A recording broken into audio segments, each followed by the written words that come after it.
and welcome to ELOSOFUMARTAKES. This is our 306th take, live from the Alec Bradley Lone Star studio of Azle, Texas. I'm your host, Bear Duplessis, as always, and I'm so proud, so pleased, and so privileged to be with you all tonight. This is going to be a fantastic show. I'm really excited to welcome in this gentleman for his very first take. It is an annual tradition, the second annual tradition, so now it's becoming a tradition. So we'll have another one of these in a couple of years, and we'll go on to explain all of that. I'm sure it's very confusing right now, but that's totally okay. But before we get to formal introductions of our guest of honor this evening, we do have to thank the people that make this show possible. That, of course, is our sponsors. And tonight's show is sponsored by Drew Estate. Drew Estate was thrilled to announce at the annual Intertobac convention that the highly anticipated international launch of Blackened Cigars M81 Maduro to the Core and S84 Shade to Black are now going to be offered internationally. These exceptional Blackened cigars, which represent a new chapter in the collaboration between Jonathan Drew, founder and president of Drew Estate, James Hetfield of Metallica, and Rob Dietrich, master distiller and blender of Blackened American whiskey, launched and were ready to order at Intertobac 2024. The Blackened cigar journey began with the creation of M81, a heavy leaf cigar born out of a shared passion for music, fellowship, and the art of cigar making. Hetfield, Dietrich, and Drew collaborated closely, drawing on their collective expertise and love of the leaf. The result is a robust and flavorful smoke wrapped in a thick, oily Maduro leaf from Mexico's San Andreas Valley. Select Nicaraguan and Pennsylvania broadleaf Maduro filler tobaccos round out the cigar, taking the enthusiast on a deep, dark journey into Maduro tobaccos.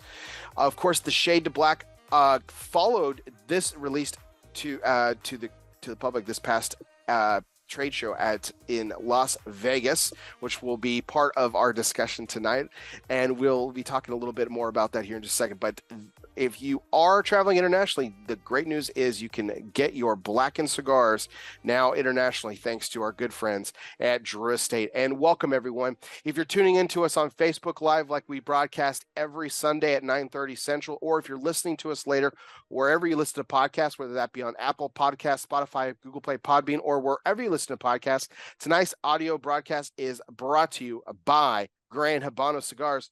Honest, compassionate, great cigars. Be sure you download, subscribe, and review today, thanks to our friends at Gran Habano Cigars. And tonight's guest is also brought to you by United Cigars. Smoke one today and start living united. Yes, he is Scott Regina of Emerson Cigar and president of the Premium Cigar Association. Scott, how you doing tonight? Great. Thanks for having me on, Bear. Oh, it's my pleasure, Scott. Thank you so much for making the time. This is an interview I've been very much looking forward to, and a shout out to our mutual friend, Mr. Greg Zimmerman, for making this show possible by getting us together for this show. So thank you so much. Yeah. Awesome. So, well, I wanted to kind of kick things off here, just kind of with we were talking a little bit about you said you were hanging out with some family this afternoon, watching some football.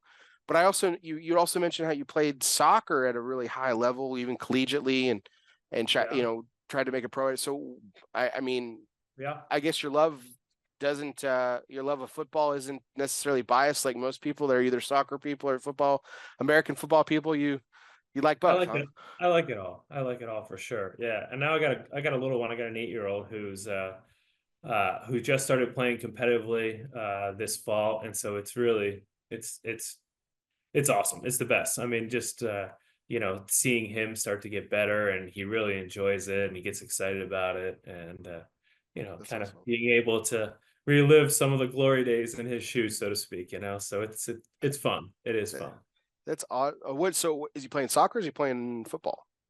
So he's playing soccer, okay, along with a few other sports. And I think, at his age, it's kind of let him try whatever he wants to try. So he's playing soccer. Let's see, he's training 2 nights a week for soccer, and then he plays matches on Saturdays, and then he's been playing golf let's see, he's been playing golf since he's been 4, so 4 years playing golf, and so he does the PGA Junior League, and so he does golf the other 2 nights of the week, and then he usually has golf matches on Saturday afternoons. So he's quite busy, but he's also, he likes a lot of the same things that I like. So he's a little bit of an adrenaline junkie. And so in the wintertime, we definitely spend our weekends downhill skiing. And then the latest thing that we've both gotten into, and I don't know why I'm doing this, but so far no big injuries, is in the summertime or when there's no snow around, we've been doing this. We've been doing this downhill mountain biking. So Oh, wow. he races. We have a camper van that we load up and we drive around. And we were talking about some areas in up north in Vermont and Maine earlier. We've been up in Vermont a few times this past summer, riding up there. And so, yeah, so he's super busy. Like I said, he's only 8, and so he's kind of figuring out where his niche is, but he's certainly into it. And That's awesome. one of the things that's really cool is, for the most part, it's all the things that I like to do. And now he's getting pretty good where he can keep up, or now I'm trying to keep up with him. So it's fun versus just, when you're just starting out. And Yeah. so yeah, it's That's cool. awesome. Well, good thing I didn't try to book him for this podcast. I don't think I would have gotten on his schedule. So that's that's good. So Pretty much Fridays. Fridays are his open days. That's it, that's great. Yeah. Well, fantastic. I mean, you must be really proud. That's really exciting. So it's only one little one right now. One little one. Yep. That's awesome. Yeah, I've got some boys myself, so yeah, we stay pretty active too. We just did some registration today for wrestling. We're gonna give wrestling a go. Awesome. Yeah. So, When does that start? Is that a winter sport? yeah, fallish winter. Yeah, so so he's gonna start. I got 2 of them doing that, but I'm pretty sure all 3 of them. I have a 9-year-old. My partner has a 6-year-old about to turn 7, and then I have a younger 4-year-old about to turn 5. And Awesome. my 4-year-old's not the one enrolled in wrestling, although I'm regretting that because he's probably the toughest of the bunch. Not probably, he is the toughest of the bunch, and he could probably take down the older 2 pretty easily. Yeah. So I'm sure with 3, you're just as you're more busier than I am. That's for sure. it's a loud house, Scott. We deal in volume here, like literal volume. So I hear you. I had there's 3 boys, so I have 2 younger brothers, and it was fun, but certainly not quiet. Definitely. Yeah. Well, before we kick things off here, Scott, we have a little bit of a tradition here on my show where my guest will pick the cigar that I smoke. So I've got some choices here for you. Okay. I'll go ahead and lay them out for you here. So, because he's going to come up later in the conversation, and he already did actually earlier a little bit, I grabbed this cigar in honor of you because he kind of plays a role in your journey. But I have a Rocky Patel DBS Robusto. Good cigar. I have the Dunbar Tobacco and Trust Mi Querida, the Ancho Cordo size. Yeah, you're not making this easy. Yeah. I have the Macanudo new Emissary Robusto. That's very good. Yes, very good. And my last 2 selections are the Knuckle Sandwich Connecticut Short Churchill and Pete Johnson's Redux of the Face, his Monster Series from last year. Oh, interesting. So let me ask you, what are you feeling? Do you like a fuller bodied cigar later in the day, or? Oh, I will, Scott, I am your, as a retailer, I am your best friend. I will buy anything and everything from you. So, why don't you do the Tatuaje? I'm smoking the ME, the original ME in the Churchill. Oh, okay, cool. So, yeah, let's make it a Tatuaje night. Awesome. Yeah. I don't normally do this, but I just thought it would be fun too, just for giggles too. I have 2 cutters here. I have a straight cut and a V cut. What do you think I should go with? Oh, straight. I'm simple, straight. Yeah. I straight cut everything normally, but I grabbed the V cut. I was like, I'll do something a little different tonight, and I'll just ask him. But yeah, I straight cut everything. So all right, cool. Well, yeah. I'm gonna light up the face here. I'm gonna use my new ST DuPont Fluo lighter. I don't know if you saw these while you were walking around the trade show floor. Yeah, I got an ST DuPont right here too. Nice. So we're all matched up tonight. We're all matched up. Fantastic. Yeah. This the Fluo series. I don't know if you had a chance to look at them at the trade show this year. They're really, really cool. All right. Do you just have one, or are you a dealer too? Yep, dealer. Oh, awesome. Absolutely. Yep. Amazing products. Absolutely amazing. I know it sounds ridiculous for people who are like, when they hear the price points and are just not wanting to pay that kind of money, but it's they're worth it. They're absolutely worth it. I mean, they're Reliable. unbelievable. They never don't light. Yeah. The cutters are pristine, and I mean, they're just, and they're beautiful products too. So they're great. All right. Yeah, I have this really bad habit though. I lose lighters all the time. And we every year we do a cigar festival. We do a charity golf tournament, and we do a cigar festival in September. September's are like crazy, like the trade show is crazy, but September's even crazier for me just because, locally I got a bunch going on.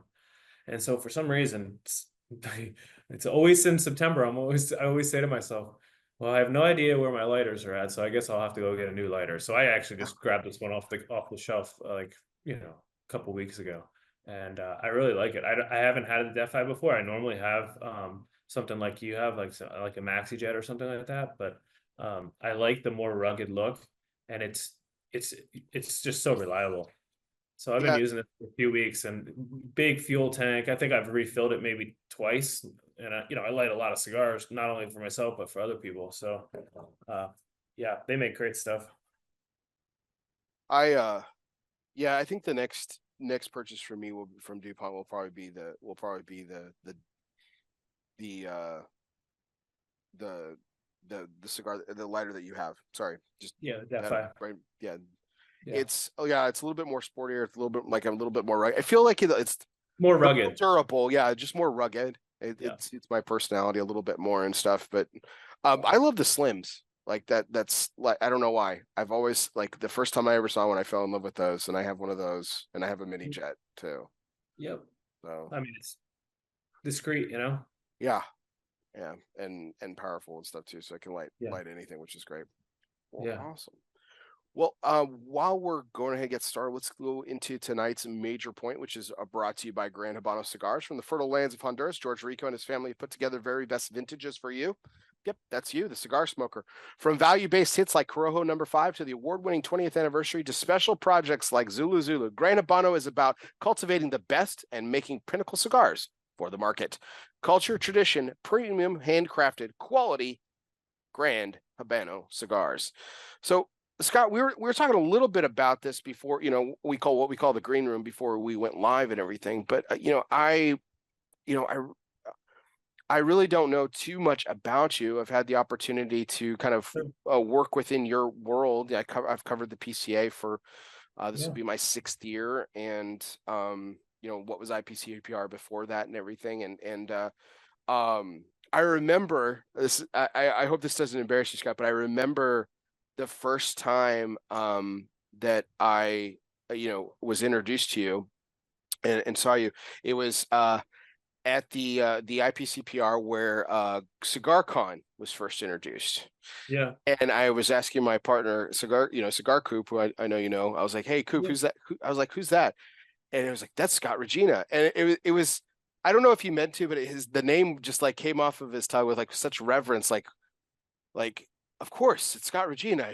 I should absolutely know who that was. But it was funny. I didn't know who you were, but he did when he said Emerson's. That clicked Right. in because I've actually been to one of your stores. Oh yeah. When I went, I went to Virginia. I was in Virginia Beach. I don't know, about 9 years ago or so, and just looking for cigar shops, and then happened to stumble into one of your locations. Please don't ask me Awesome. which one it was. I just can't remember. I do remember it was in Emerson's, but I had a very enjoyable experience. It was a fantastic, Good to hear. yes, Yeah. absolutely fantastic selection, and I think I picked up something pretty, um, something pretty straightforward but awesome. I think it was like an Ashton BSG or something like that. So Cool. Yeah, at the for time, sure. but it was great. It was a great experience and everything. So, but I mean, but you didn't grow up in Virginia Beach. You actually grew up just north of Virginia in the great Yep. Commonwealth of Pennsylvania. So, what was that like Yep. growing up? Yeah, so I mean, pretty normal, right? So I grew up in Pennsylvania, the Lehigh Valley area, Bethlehem, Pennsylvania.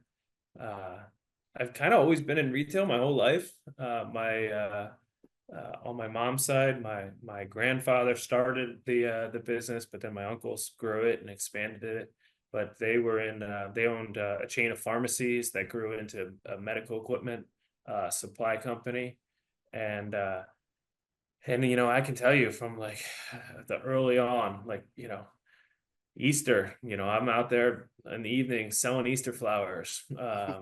Christmas time, we're out there selling Christmas trees. I have 14 cousins and we kind of all did it, right? We were always, those were like our jobs when we weren't in school or we weren't playing sports. So, I remember the early years of retail, and that was kind of like my first taste of, transacting and asking questions and selling something to a customer. Um, and then, throughout the years, I had various different retail jobs, but I grew up in Pennsylvania. I played soccer. I mean, that was pretty much my focus. I played soccer pretty much every day of the week. I traveled around, initially playing mostly in Pennsylvania and then traveling around the country playing very competitive club soccer program. I think we had, at one time, we probably had 8 or 9 kids that were kind of going in and out of the national team program. So, playing at a very high level, every practice was, was tough, right? I mean, you had to be on your Yeah. A game, but it made you better over obviously over a period of time. Did all the Olympic development stuff, representing the Oh, wow. state, and different regional tournaments and stuff like that. But yeah, got myself to a point where I got recruited, played college soccer. I went to the University of Massachusetts for 2 years and started my freshman year, played my freshman year, my sophomore year. And when I was at UMass, it was the same time the basketball team was number one. We had Marcus Camby and we had all the, Calipari was there, all the big names.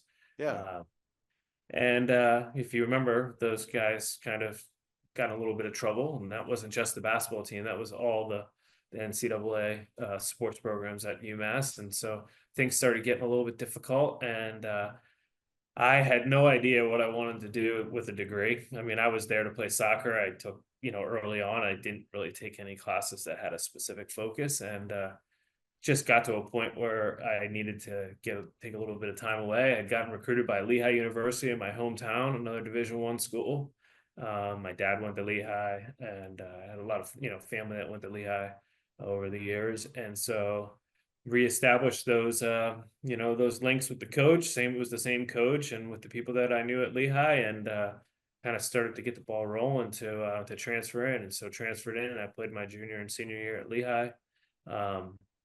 Took a little bit of a shot, trying to get to the next level. Not very long, played a couple games on a developmental team and wasn't going anywhere. And so kind of packed my things up and moved west and shut down the playing competitive soccer, which was not an easy thing to do, playing for that many years. Yeah, I was gonna say that must have been tough. And got into skiing, right? I mean, I always skied my whole life, but nothing like skiing in Tahoe, and kind of set up shop and camp in Squaw Valley, which for the skiers out there know that's no joke of a mountain, right? I mean, For the non-skiers too, I know. Heck, I pretty know Squaw awesome, Valley. pretty Yeah. awesome.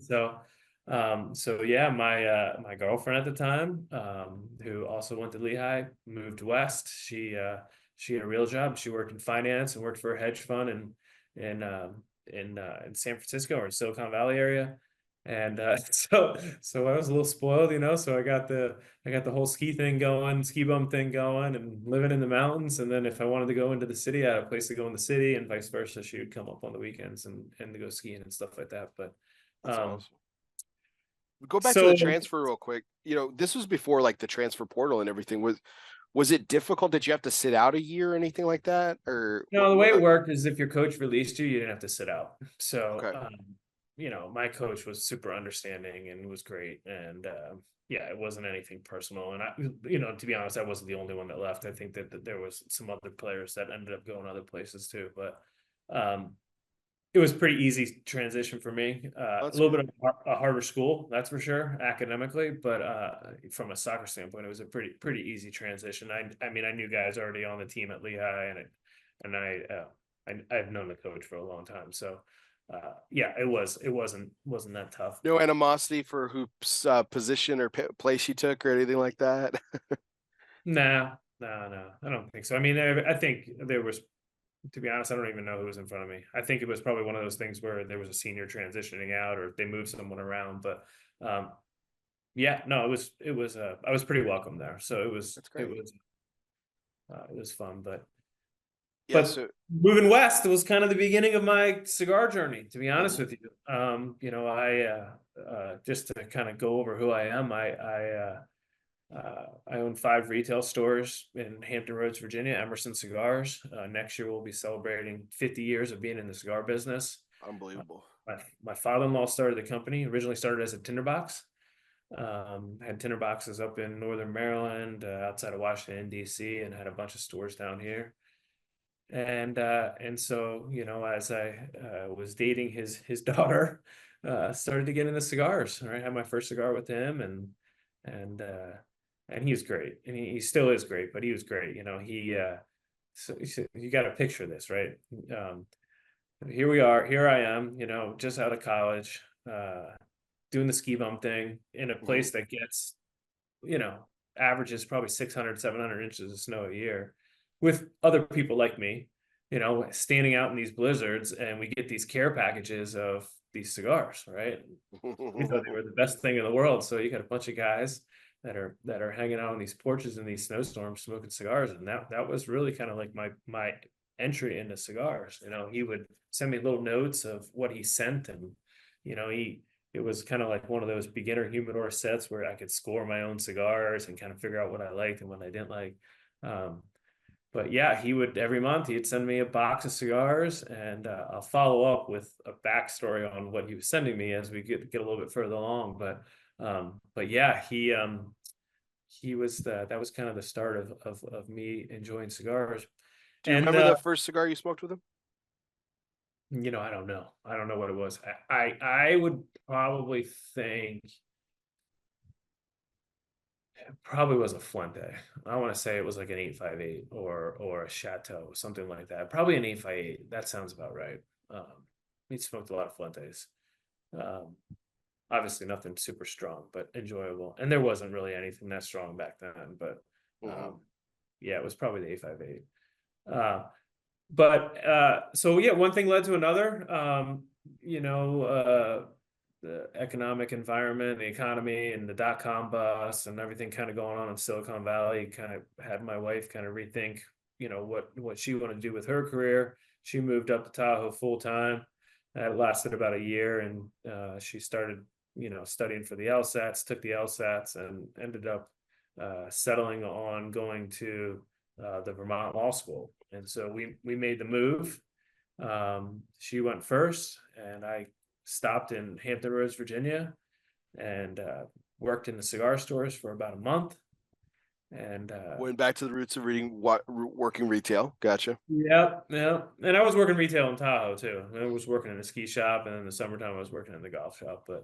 Um, but yes, just kind of started that transition back across country to the East Coast. And while Vermont has a lot of similarities to Northern California, obviously a little bit smaller in scale, but similar activities. I got to ski, I got to, you know, camp and mountain bike and stuff like that in the summertime. Um, but uh, but obviously a lot colder. But on my way back, I stopped and I worked for my father-in-law for a month, and worked retail. Didn't really know much about cigars.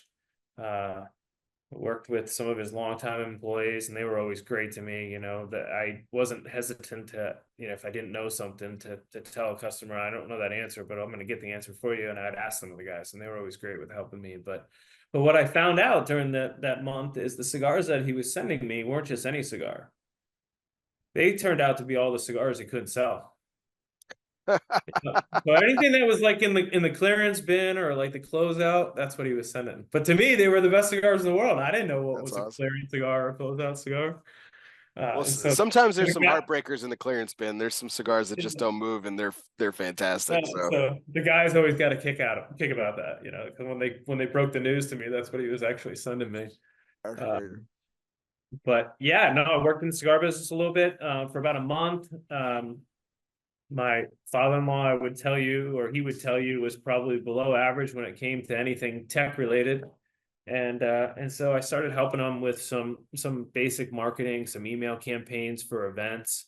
I think Avo was coming to town, or someone was coming to town, and I started sending some emails out. Like, next thing you know, there's like 300 people at this event, and he's like, calls me the next day. He's like, "What did you do?" Like, I mean, there was so many people, and I was like, "Well, we just started telling people about it, and I said, just put some notepads by the registers in all the stores and collect these email addresses and get them up to me, and we'll add them in, and I'll start helping you promote your events. And then one thing kind of led to another. We built the first website. It was just informational. And then within a year, we built out the first e-commerce site. We started getting orders. Oh, wow. And if anyone that knows that this area is that, there's obviously, it's very transient with all the military installations, right? The Navy is huge here. We have the Air Force. I mean, the Army. I mean, everyone's here. And so, what happens in our stores is, a lot of times people come in, they fall in love with Emerson's, they have a great experience, and then they get deployed or they get stationed somewhere else. And so, ecom was a way for us to continue to provide that service. Right. And so it worked out. And so it gave me a chance to, even though I was living in Vermont, to still kind of somewhat stay involved with my father-in-law's business, and doing remote work before it was a cool thing, before it yeah, was trendy, right? sure, for sure. Yeah.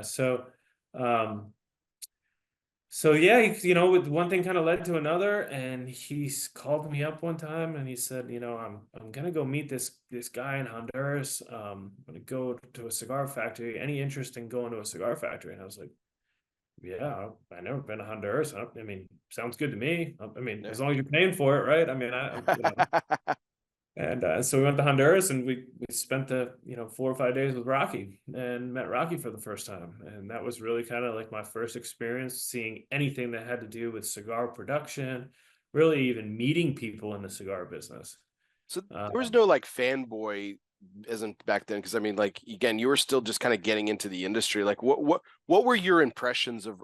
Because Rocky is just like, he's this larger than life character. I mean, what were some of your first impressions of him?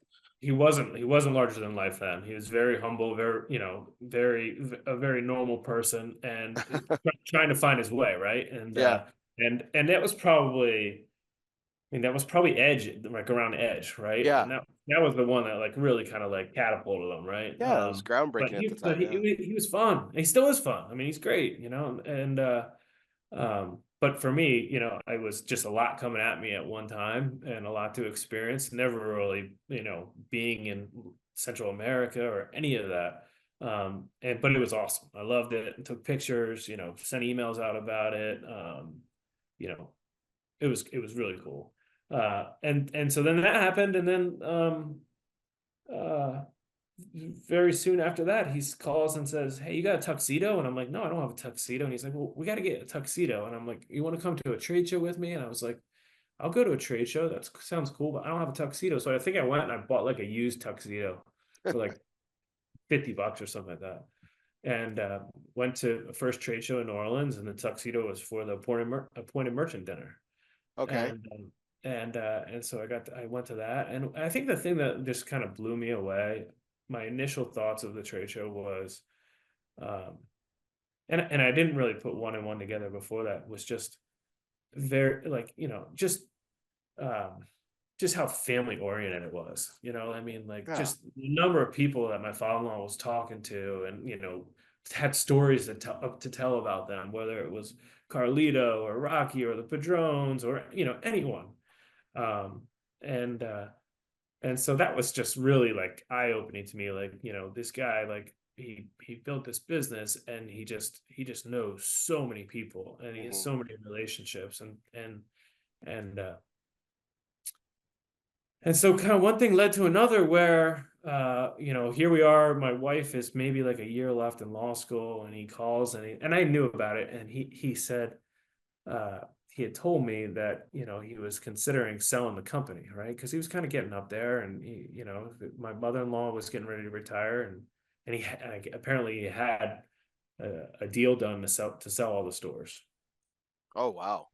And he said, if there's even a chance that you would like to get in this business, I'll shut the deal down and we'll work something out.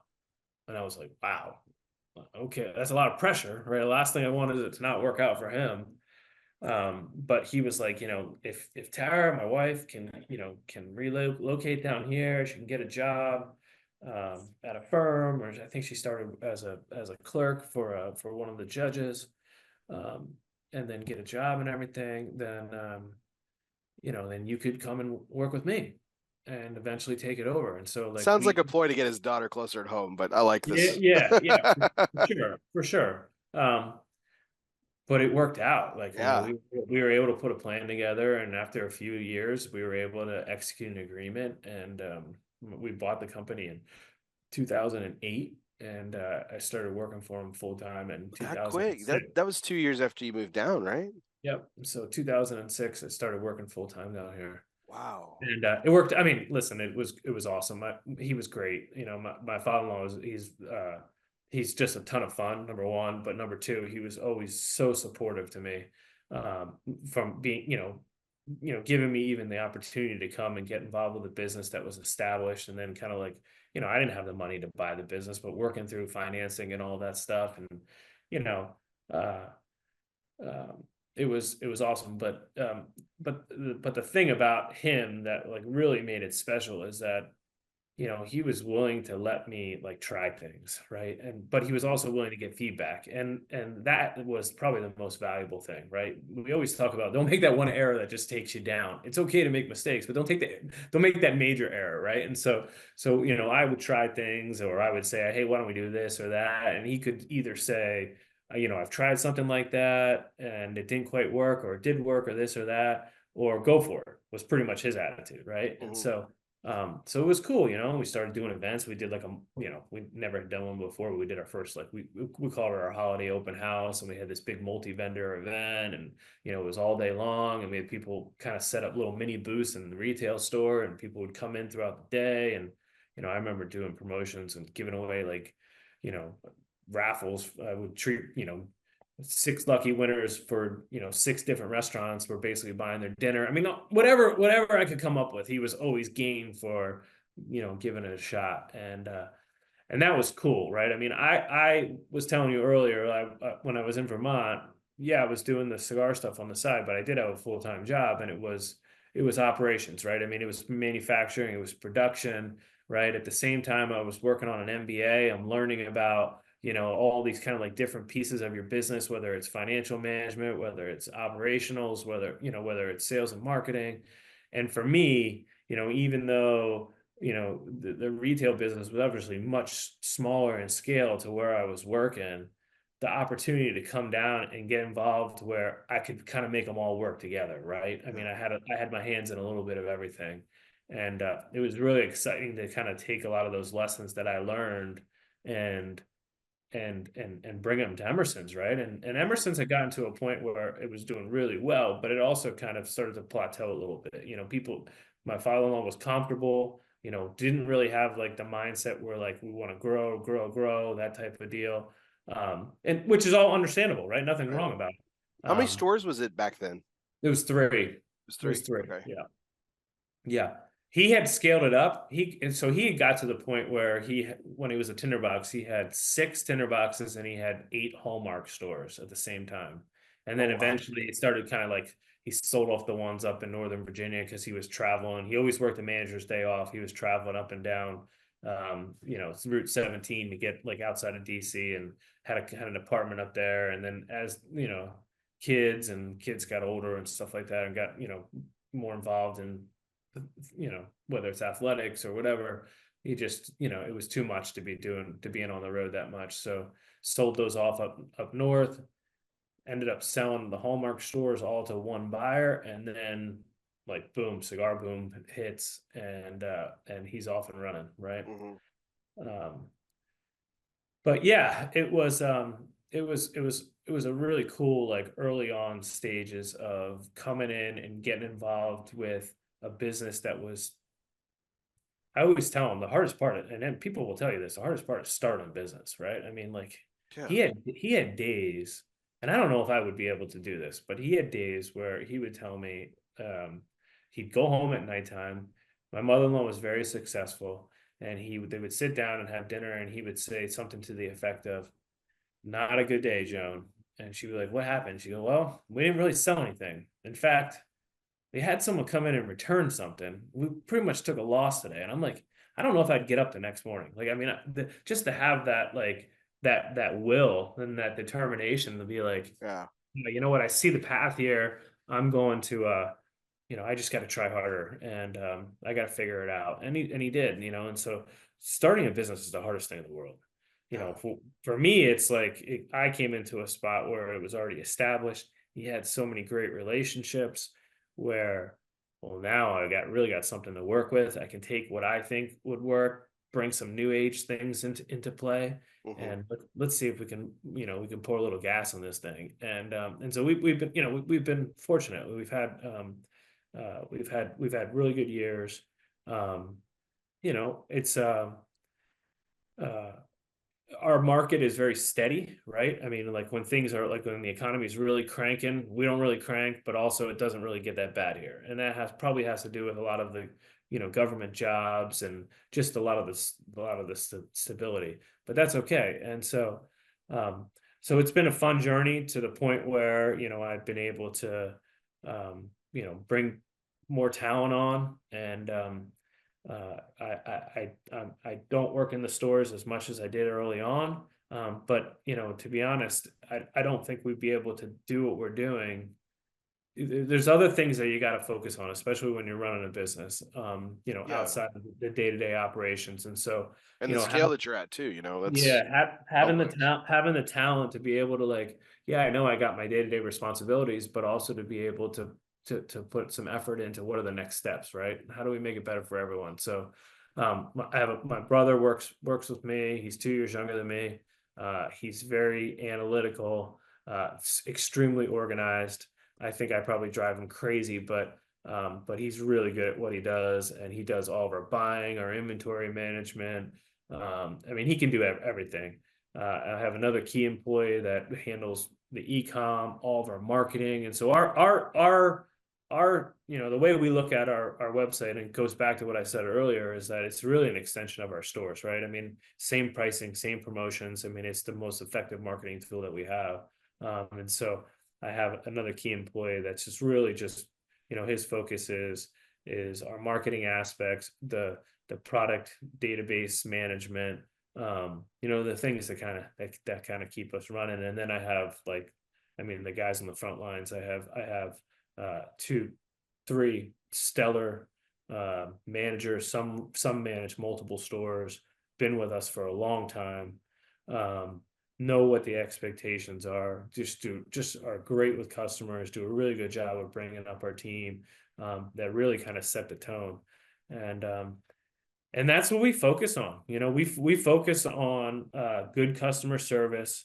I mean, this isn't rocket science, right? Making sure that our stores are clean, merchandised well. We got the right inventory, best pricing we can offer, and we hire people. We hire people not necessarily to just stand there and click buttons and ring people up. We encourage people to get out there and talk to people, kind of take them through that journey of trying new cigars, learning about cigars, and really creating that experience. And we're fortunate. We're fortunate because we have a really good team, a team of employees that have been with us for a while. Did And your father-in-law play into that? Since it seemed like he had that part of the business down, that totally. human relations thing. He did, but I would say not from a structure standpoint, not the way that we do, right? I mean, his was, I think, I want to say a little bit more. What's the right way to say it? Maybe a little bit more looser, right? I mean, not so much goal setting, not so much like individual goal setting, not so much like accountability from like a performance standpoint. We do a lot of training. In fact, we have a training tomorrow, company-wide training. We do them on usually Monday mornings. And, one of the things that COVID brought was, what we're on right now, like these video calls. So, all of our stores, they have a computer dedicated to that. They have a camera, they can join in if they're getting ready to open up a store. But what it's also allowed is for us to be able to reach out to some of our partners. And if they're in Miami, they're in Honduras, or in Nicaragua, whatever it is, they don't necessarily have to travel here to do a training, right? And so Yeah. we've been doing that consistently every month, and they like it. I mean, our stores open at 10, and we normally tell people, hey, we're going to wrap up the training at 9:45, and I can tell you, yeah, the guys that go to open up the stores and ladies that go to open up the stores, they're gonna cut out, but there'll probably be another 10 that are on, you know, that'll stay on for another hour, just asking questions, having a cigar, and learning, right? That's awesome. And so we, you know, we really try to focus on training, not just from a product knowledge standpoint, but also, uh, you know, we have a sales process, you know, service expectations, and you know, it never stops, Bear. It never stops. You know, we're always trying to figure out how to get better, right? Mhm. And what we found is that it almost becomes infectious, right? You know, our team at one store is, they're talking about the training, or they're talking about what worked in this you know, this sales experience, or what didn't work. And I love that. Like, I love that, you know, that our team, they want to get better too, and Mhm. they try to figure out ways to do it on their own. So my father was really good from, like, let's just say, like, from the operational, the transacting, the sale of the product, but then to kind of like package it up where, you know, there's expectations, and trying to figure out a growth plan. That was more of like, you know, us kind of later on putting that in place. Was that the biggest challenge for you? Like his challenge was obviously the technology piece, and you brought that in, and it Yeah. started to, kind of gave the business a boost. What were Yeah. some, was that some of like the early challenges? Was like, okay, I I've th- got this well established product now. How do I and now I've got it running like a 21st century business. Now, how do I take it to the next level, or what? yeah, I think so. Well, I will just say, like, early on, like, there certainly was challenges, right? I mean, so yeah, I was young at the time. You know, it seems like I'm coming in with a lot of ideas, and you know, we had a team that was pretty set on how things were run, right? And so that's never an easy situation, right? I Sure. mean, it's just natural. Some bought in and some didn't buy in, right? And so you kind of get to the point of, all right, well, now this is kind of where we're at, right? Um, but I think that's always, you know, to answer your question, that's always the challenge, right? I mean, there's always the next thing, right? You know, whether it's new technology, whether it's, you know, coming up with ways to promote your store. You know, I, I think, for if there's any retailers on the call, they'll appreciate this. You know, that we always get that phone call of someone that says we could do this or they can do that for you. And then, but what they don't understand is that, unfortunately, we sell a product that's got age restricted, and not your, uh, you know, there's a lot of newer ways to be able to promote your business that unfortunately just are not available for Right. us Right. category, right? And so Yeah. that's Facebook the ads, stuff like that. Yeah. You can't do it. exactly. And so that's always been tough, right? I mean, because, like, you know, oh, this person can do this for you or that for you, but then you get into it and they can't really, right? And so Right. I would say, like, the biggest challenge is, you know, where's the new customer coming from? And that's why, like, you know, we're pretty heavy on events. We go out where we can. We do a lot of beer festivals, wine festivals. You know, any country club that wants to do anything in our market, you know, we're doing events for them. You know, we're looking for those touch points where we can get out there and hopefully get someone interested in cigars, and get someone interested in coming and checking out Emerson's, because a lot of this, the newer ways to be able to market have become quite difficult for the product category. So is a lot of it still like that old school, which at the time was like innovative, as you talked about? Was it, is it more still just staying up with communication, the email lists, keeping the website up to date? Like, how do you keep people engaged in 2024 when, like we said, social media is the number one tool for every other business out there, but they have our industry handcuffed? Well, one of the one of the things that's so important for us is, you got two different paths here, right? You're either talking new traffic, or you're talking keeping existing customers engaged. And so for us, I mean, that's why it's so important that, you know, our team on the front lines is creating that experience, right? Hmm. And you know, the customer comes in, we show them a bunch of, you know, new cigars. They walk out with 5 new cigars, inviting them back. You know, hey, I'm Scott. You know, this was awesome. I really hope you enjoyed those cigars. I work Tuesday nights or Friday nights or whatever. Come on back in the store. Tell me what you liked, what you didn't like. You know, I'm going to guide you on you being able to, you know, on finding some stuff that you really like. And so just so it's so key, right? I mean, it's more than transactional. It's about, you know, making sure that, hey, we're here, right? We want to do this for you. Come on back in and see me, right? And then for newers, this is where it gets a little bit more difficult, and that's why I say, like, yeah, of course, like email, you know, we do some texting for events only. We don't really like text like product stuff, but like more for events, inviting people out. For people that have signed up for our rewards program, they'll also give us permission to send text messaging. And so we'll do email, text messaging to invite people out, but it's mostly, I would say it's probably pretty heavy, like experience event driven. I've been doing now for I guess this is the 4th year now. I worked with a couple radio stations, and what we've been doing is we've been doing what we call our cigars and spirits, or originally it was cigars and bourbon. We do these events at a restaurant, and the idea is that I'm going to promote it to my customer base, and the restaurant is going to promote it to their customer base.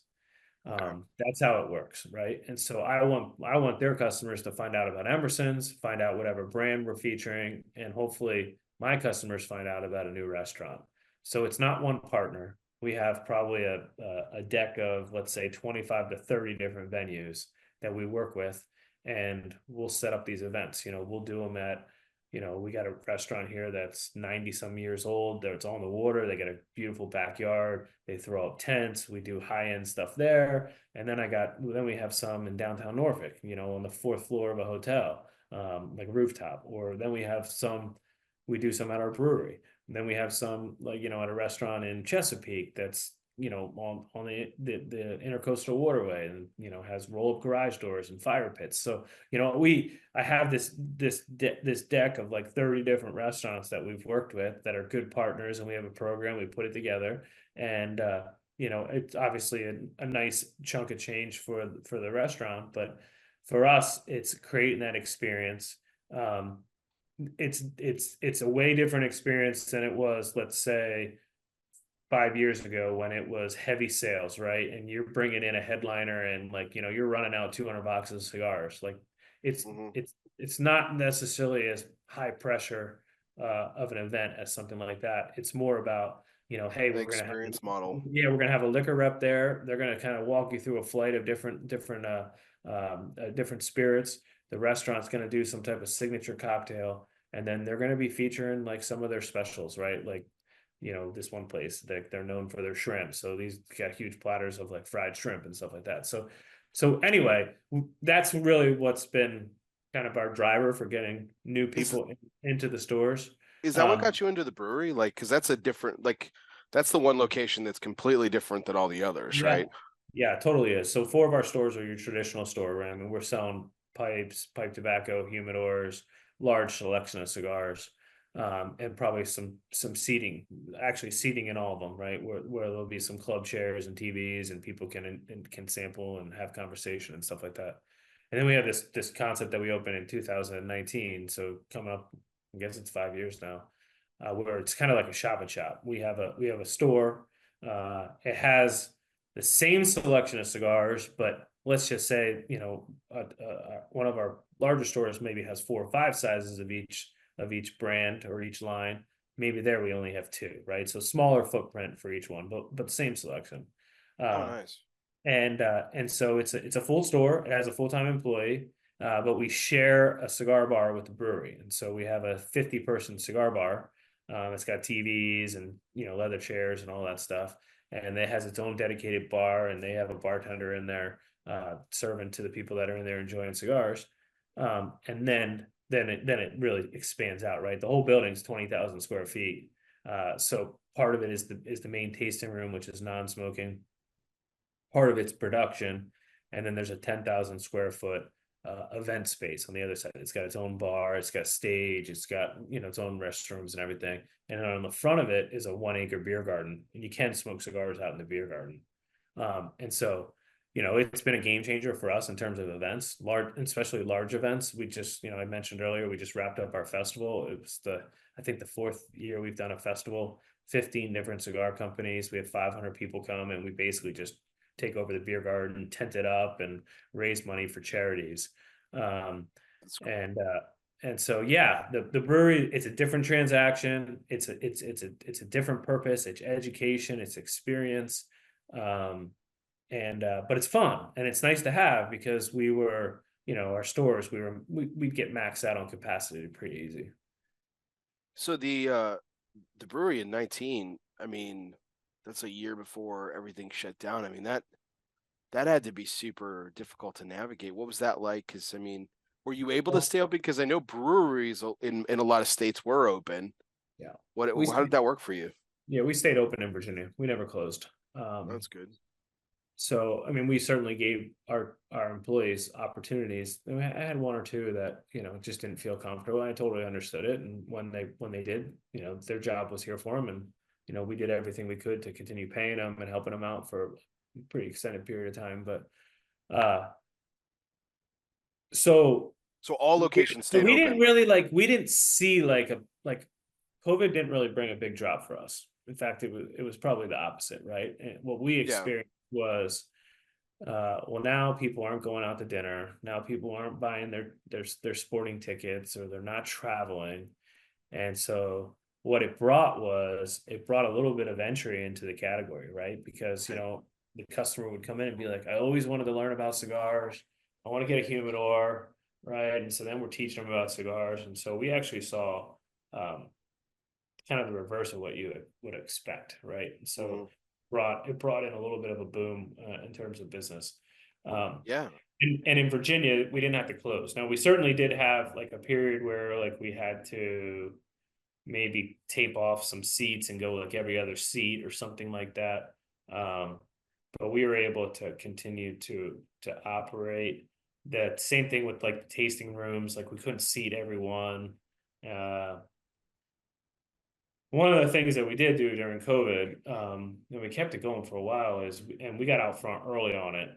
We saw it coming, but for the customers that weren't comfortable coming into the stores, we actually offered same day delivery locally. Oh wow. Uh, Yeah, I was gonna say that e-commerce background really kind of helped you out, I'm sure. and we did it early on. And what we did was, uh, we we actually, and it's not, I would say that it's not real time, but it sure is a snapshot. If you did go to our website and you clicked on an item, you'll actually see, if this item is available at any of the other stores too. It will actually show you like, hey, it's available to order right now. Or let's just say at the Chesapeake store, it looks like there's two there. So it's not updating as transactions are, but it is updating pretty regularly. Um, and so the purpose of that was, hey, if they didn't want to order online, they wanted to go and support the store that they always shop from. Well, they could call ahead and be like, hey, so and so, I'm 5 minutes out. Don't really want to come in, but I see you got a box. You mind, bringing it out to me? I'll give you my credit card. So we did that. Like that was the benefit of that. But we also did same day delivery. So you order before 3 o'clock, we were getting it to you that afternoon, and Wow. that really took off to the point where we kept it going. We had a guy every day, he's going out. He would come in late and he'd go out and he'd wrap up around 8 o'clock, 9 o'clock at night, just running stuff in the 7 cities. But we saw it coming. We were able to pivot and kind of get those things up and running pretty quickly. And at the same time, we weren't completely shut down. We were able to still, people come in, shop, just kind of work through the sequence as people were starting to understand COVID of, what you needed to do and what you didn't need to do in terms of like capacity and seating and stuff like that. And I Wow. know a lot of other states had it much difficult. We got lucky. I know of states where they had to close. I know of states where people couldn't come in the store. I mean, it got rough for a lot of people, but fortunately in Virginia, for our case, we were able to kind of adapt and work with it. Is the brewery store the latest addition to the Yeah, it okay. is. Yeah, it is. Any plans to expand any more beyond that? Gotta sell a lot of cigars to make it, right? So it's got to be right. I don't know. I'm always looking. I'm certainly always open for conversations. I've worked with a couple different brokers, and so they're always kind of looking, but they also know that, it's got to be the right setting. It's got, in terms of, traffic and population, and because you got to sell a lot to make it, right? And we have pretty good coverage. We have pretty good coverage in our market. Yeah, I mean, if you look at Emerson's on a map of the Norfolk area, I mean, you guys have that area wired really well. Like Yeah, it's the coverage is and pretty good. Yeah. is it? I mean, has there been any thought to like expanding to like the DC area or other metropolitans on the East Coast? I mean, there's so many. I mean, there's so many great shops, but there's so many great.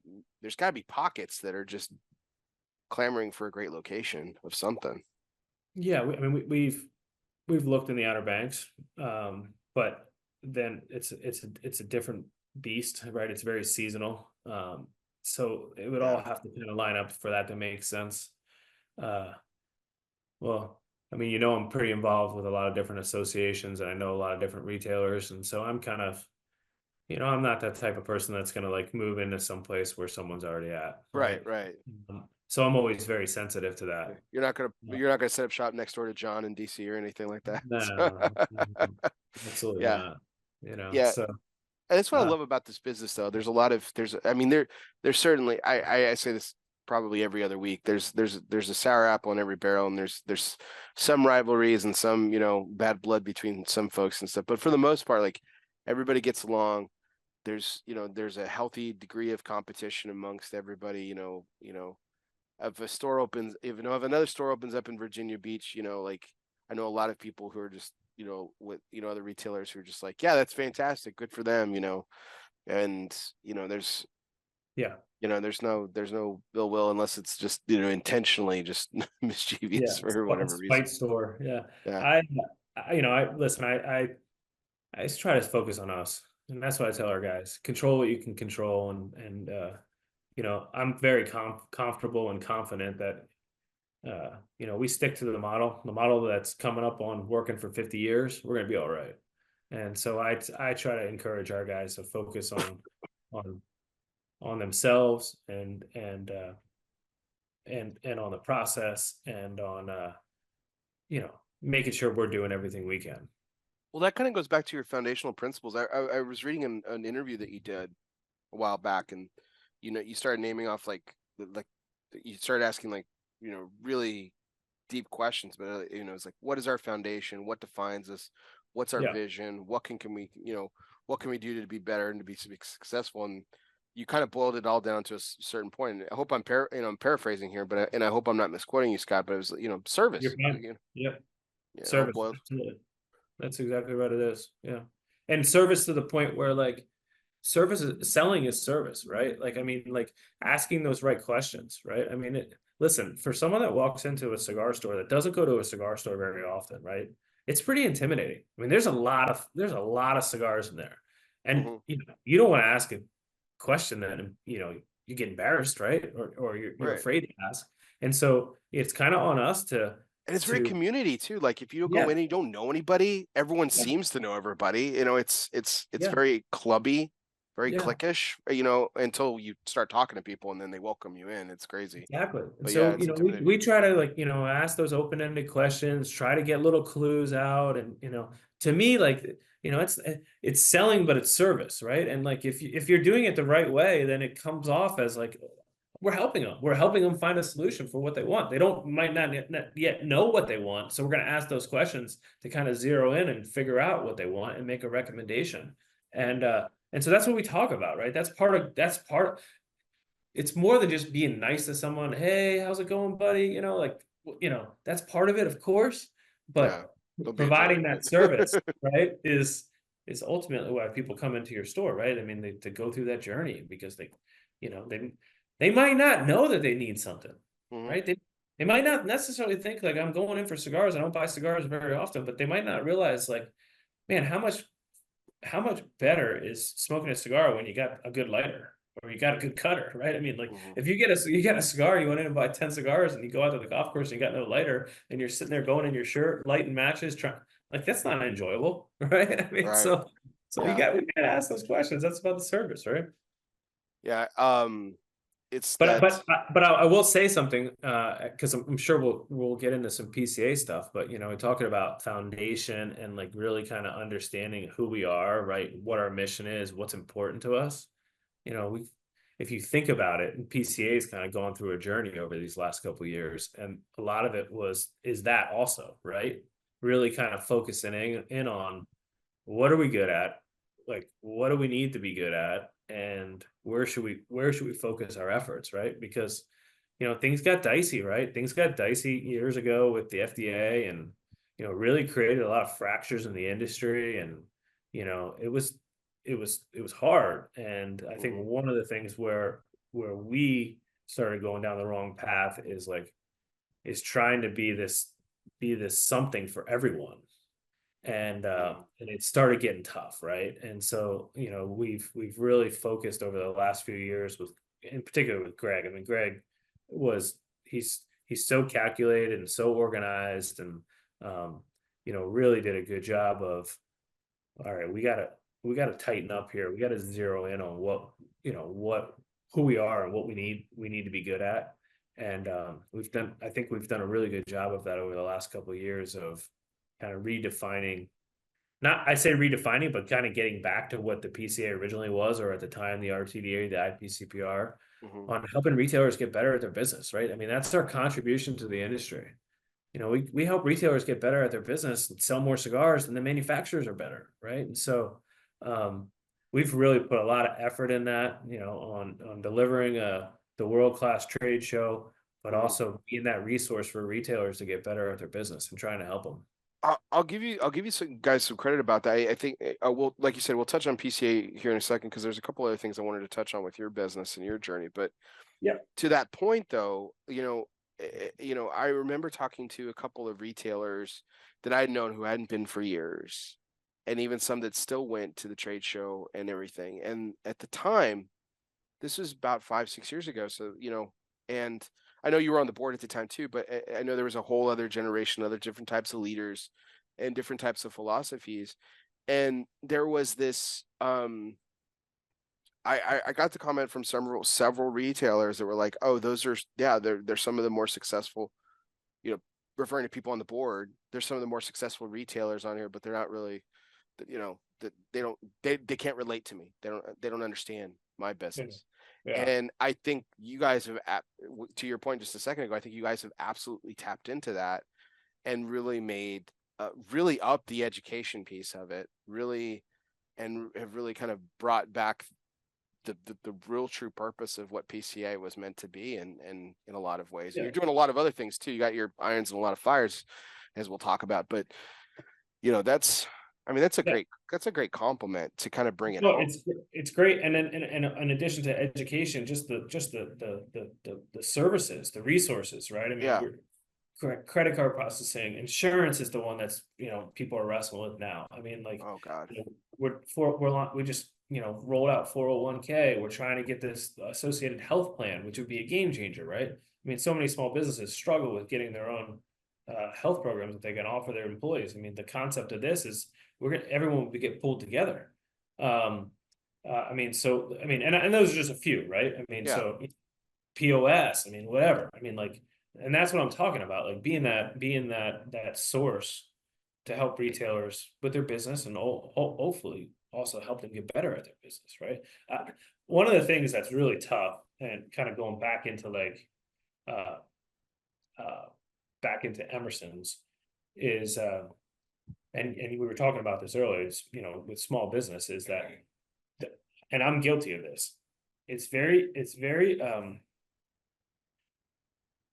easy to fall down the path of, uh, I'm the owner, this is what I'm gonna do. You kind of get stuck in a silo. It's really hard to, like, if you don't have like a mentor, or you don't have someone that you can bounce ideas off, it can get, I don't want, kind of lonely, right? Yeah. Lonely in terms of like your business decision making. It's You know what I exactly mean? the word I was going to say. Yeah. Lonely. you know and it gets, and that gets tough, and so being a part of an association, hopefully you meet peers, you meet colleagues, that people that are maybe experiencing some of the same things that you're experiencing with running the business, and you share ideas, hopefully get some guidance, right? I mean, maybe it's not the perfect solution for you, but at least you kind of get you thinking in that path. Mhm. Um, and so, hopefully, you know, uh, we'll keep pushing it forward with PCA. We got a lot of good things in the works. We'll talk about it, but I think for the small business, the independent retailer, having at least having a resource that if they wanted to, you know what, I'm struggling with this. Mhm. Let me just see if there's someone that might be able to help me, right?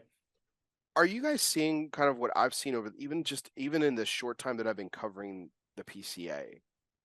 It seems like every year I see new faces, yes, but I see younger faces. And I look, I'm not blowing smoke at you, Scott. I certainly wouldn't characterize you as old. Yeah. But All right. there are younger, I mean, I'm 40. Yeah. I mean, it seems like there's kids younger than me that are business owners, even that, or they might be second generation or not, but or whatever. But there seems to be a lot of younger faces in the crowd, at PCA. I mean, are you guys seeing that at all, or am I just imagining things, or what are y'all seeing from a I guess Cer- demographic standpoint? Certainly over the last couple of years, right? I mean, I feel like there's definitely been a little bit of a push on new stores opening, right? Hmm. Um, I don't know exactly why. Maybe it's the category's been pretty strong over the last couple of years. But I would agree with you. There's definitely going to the show now. I meet more people that just opened up their first store than I have in the past, and Hmm. um, and I would say, yeah, you're probably right. I mean, they probably are on let's say the middle, younger age side of it. Um, we're not. I wouldn't say we're doing anything intentionally to get new people opening up stores, but we're certainly doing everything in our To power to support them. getting them to be a part of the PCA Yeah. and being able to help them. Right. We uh, in the office, Lisa Sigler and now Maria are really involved with the day to day when it comes to uh, building membership, and they're often getting phone calls from people that are just got in the business, thinking about getting in the business, and they're giving them some guidance, and they're telling them like, hey, we offer some assistance, resources. In order, if there's certain things you're looking for, whether it's ventilation, humidification, there's people that are part of our group that could give you some guidance and offer you some direction, and so uh, I think that we're doing a better job of, I don't want, I guess, capturing those opportunities for people Hmm. to be a part of PCA, It's and awesome. that's important, right? It's important because for the longest time, it, the only reason to join PCA was to go to the trade show, right? And so we've really worked hard on, well, yeah, that's part of it. It's always going to be part of it, but there's always so many other reasons, Hmm. whether it's business resources, whether it's the stuff we don't like to talk about, the advocacy stuff, right? Um, whatever it is, there's other reasons to be a part of PCA. Oh, 1,000%. So before we segue completely into PCA, I do have one last question Of about course. uh just your personal journey, and then I do have we're gonna break it up with a fun segment here. Yeah. We not to go back and beat a dead horse too much, but there was obviously a generational gap with your father-in-law and then with you joining the business, and we've already kind of covered that. But what again, as you're coming in on 20, almost 20 years in the business, so Right. that's a generation, right? and Right. and I stand by my comment earlier. I'm not calling you old, I got it. No, Scott. no, we're good. We're but good. Yeah. but how do you address some of those generational gaps that are now facing you? We've talked about the challenge of the fact that we can't advertise what is now considered traditional, like social media and things like that. But what are some of the other generational gaps that you're seeing that are staring the modern day retailer in the face? Well, it's this. It's the challenge. That is the challenge. The challenge is bringing in new cigar smokers, right? Okay. That's the challenge that we're all wrestling with. And as the laws get tailored, now we're 21, right? Now people can go into the Navy, but they can't smoke a cigar. It just, there's some goofy things, right? I mean, for the longest time, uh, that was kind of like a tradition. You know, you turn Mhm. 18, you go have a cigar with your dad, right? That's your first cigar.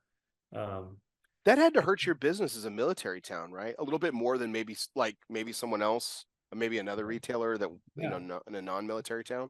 yeah, and it created a lot of confusion because originally, when it did go to 21, the military were exempt, and then that got taken Gosh, away. But so that made it even more difficult. But right. yeah, it certainly did. You know, I mean, but you know, listen, we're a resilient category, right? I mean, we don't accept no. We figure it out. That's just who we are, right? I mean, we've been down this path of having stuff thrown at us, and I can't tell you how many times I got myself so worked up because I thought it was the end.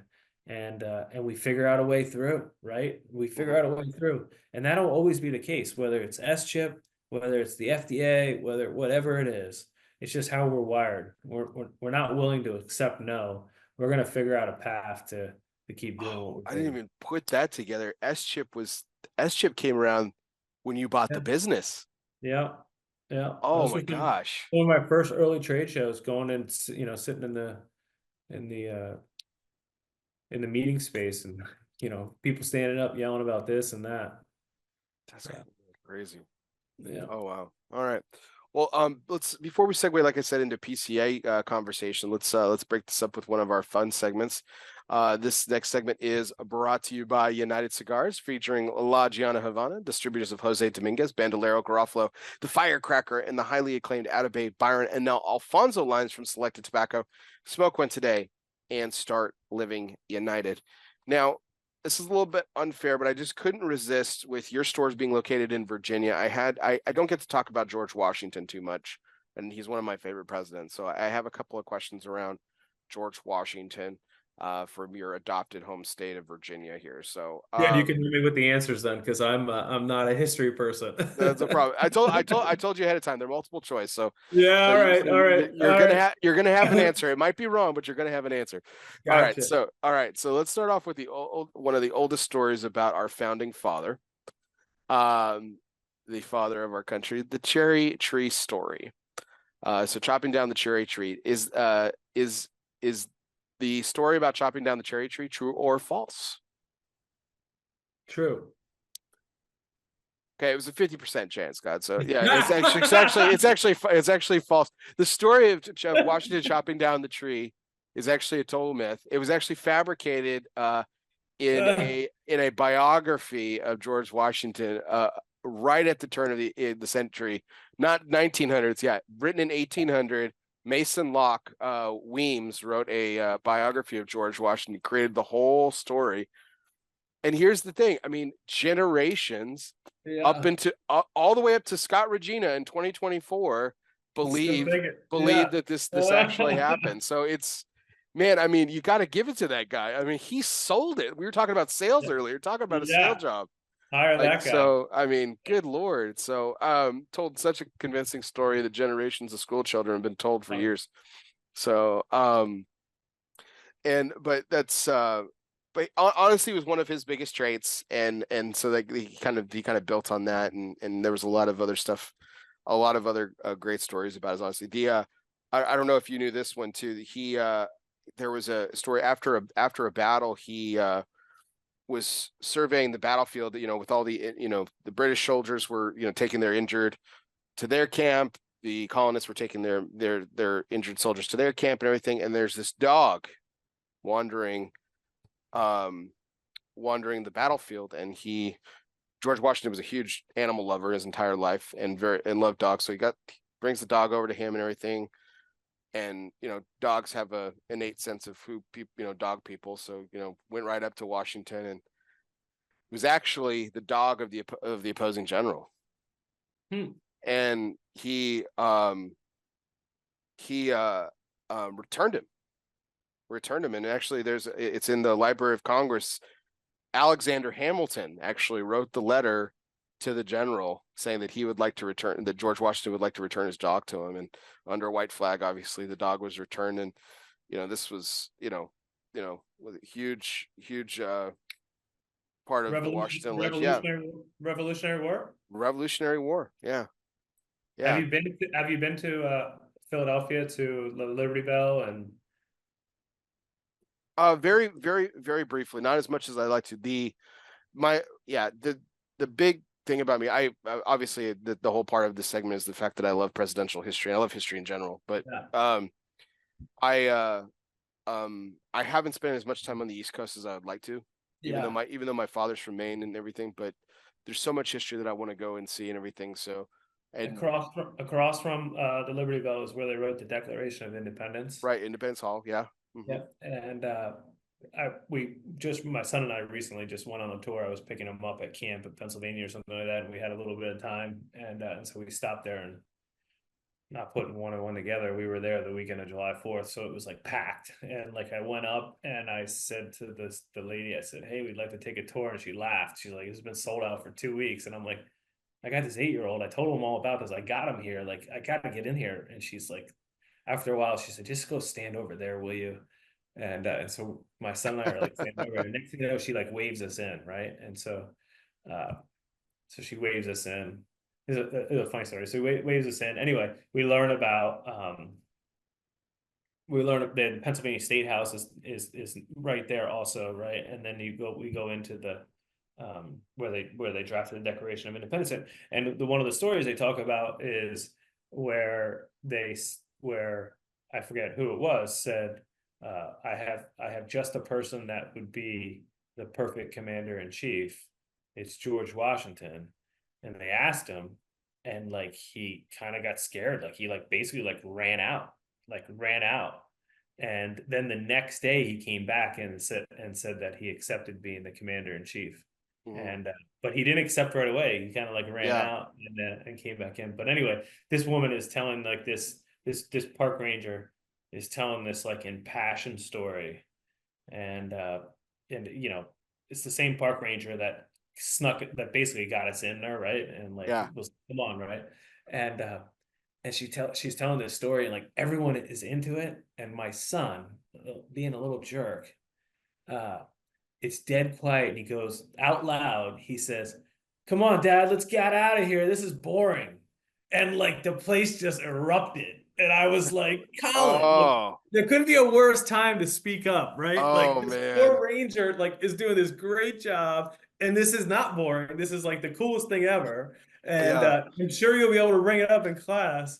And you decide that you're going to be a little jerk right now. You know, Oh you gosh. have boys. You know how it is. Yes. Well, the good payback that you're gonna have later on in life, Scott, is you'll be able to tell that story at his wedding. So during You the know, toast. yeah, that's right. I feel like I'm banking all these stories. That's awesome. All right, well, I got one more for you real quick. And this one's a little bit funnier too. So a lot of people know that George Washington had terrible teeth throughout his life. And I'll give you a hint, the wooden denture is actually a myth, that he did not actually have teeth made of wood, Okay. but they were made of different materials. So which of these is not a known material to make up the many sets of dentures that he had throughout his life? So A, hippo teeth, B, ivory, C, silver, or D, other human teeth? Hippo teeth. That's actually true. He had dentures made from hippo teeth, if you could believe it. Wow. Yeah, it's actually silver. Yeah, Hmm. he didn't. Yeah, they don't have any evidence that he had any metal. Like there were metal parts to the dentures, but the Yeah. teeth in themselves were not metal. They were made Interesting. of other. They tried to fabricate as realistic of a tooth kind of element as possible. That's why and I don't know. I was doing some digging. I couldn't understand where the wooden tooth myth came from, but it was something that was much like the cherry tree. It was something that was out there for the longest time, that he had wooden You teeth probably and spent a everything. lot of time on putting those questions together. Those were pretty good. Yeah. I have spent way too much time into presidential lore. I Oliver Nouveau, who helped me put it together, the segment and everything, and he even asked me, he's like, dude, where did this fascination come from? Yeah. I can't really tell you where it began. All I can tell you is that the more and more I get into it and the more books I read about our nation's leader, just it just fuels a fire, man. It just stokes the fire. I just keep going because I have this this benign not benign this I don't know why I said benign, this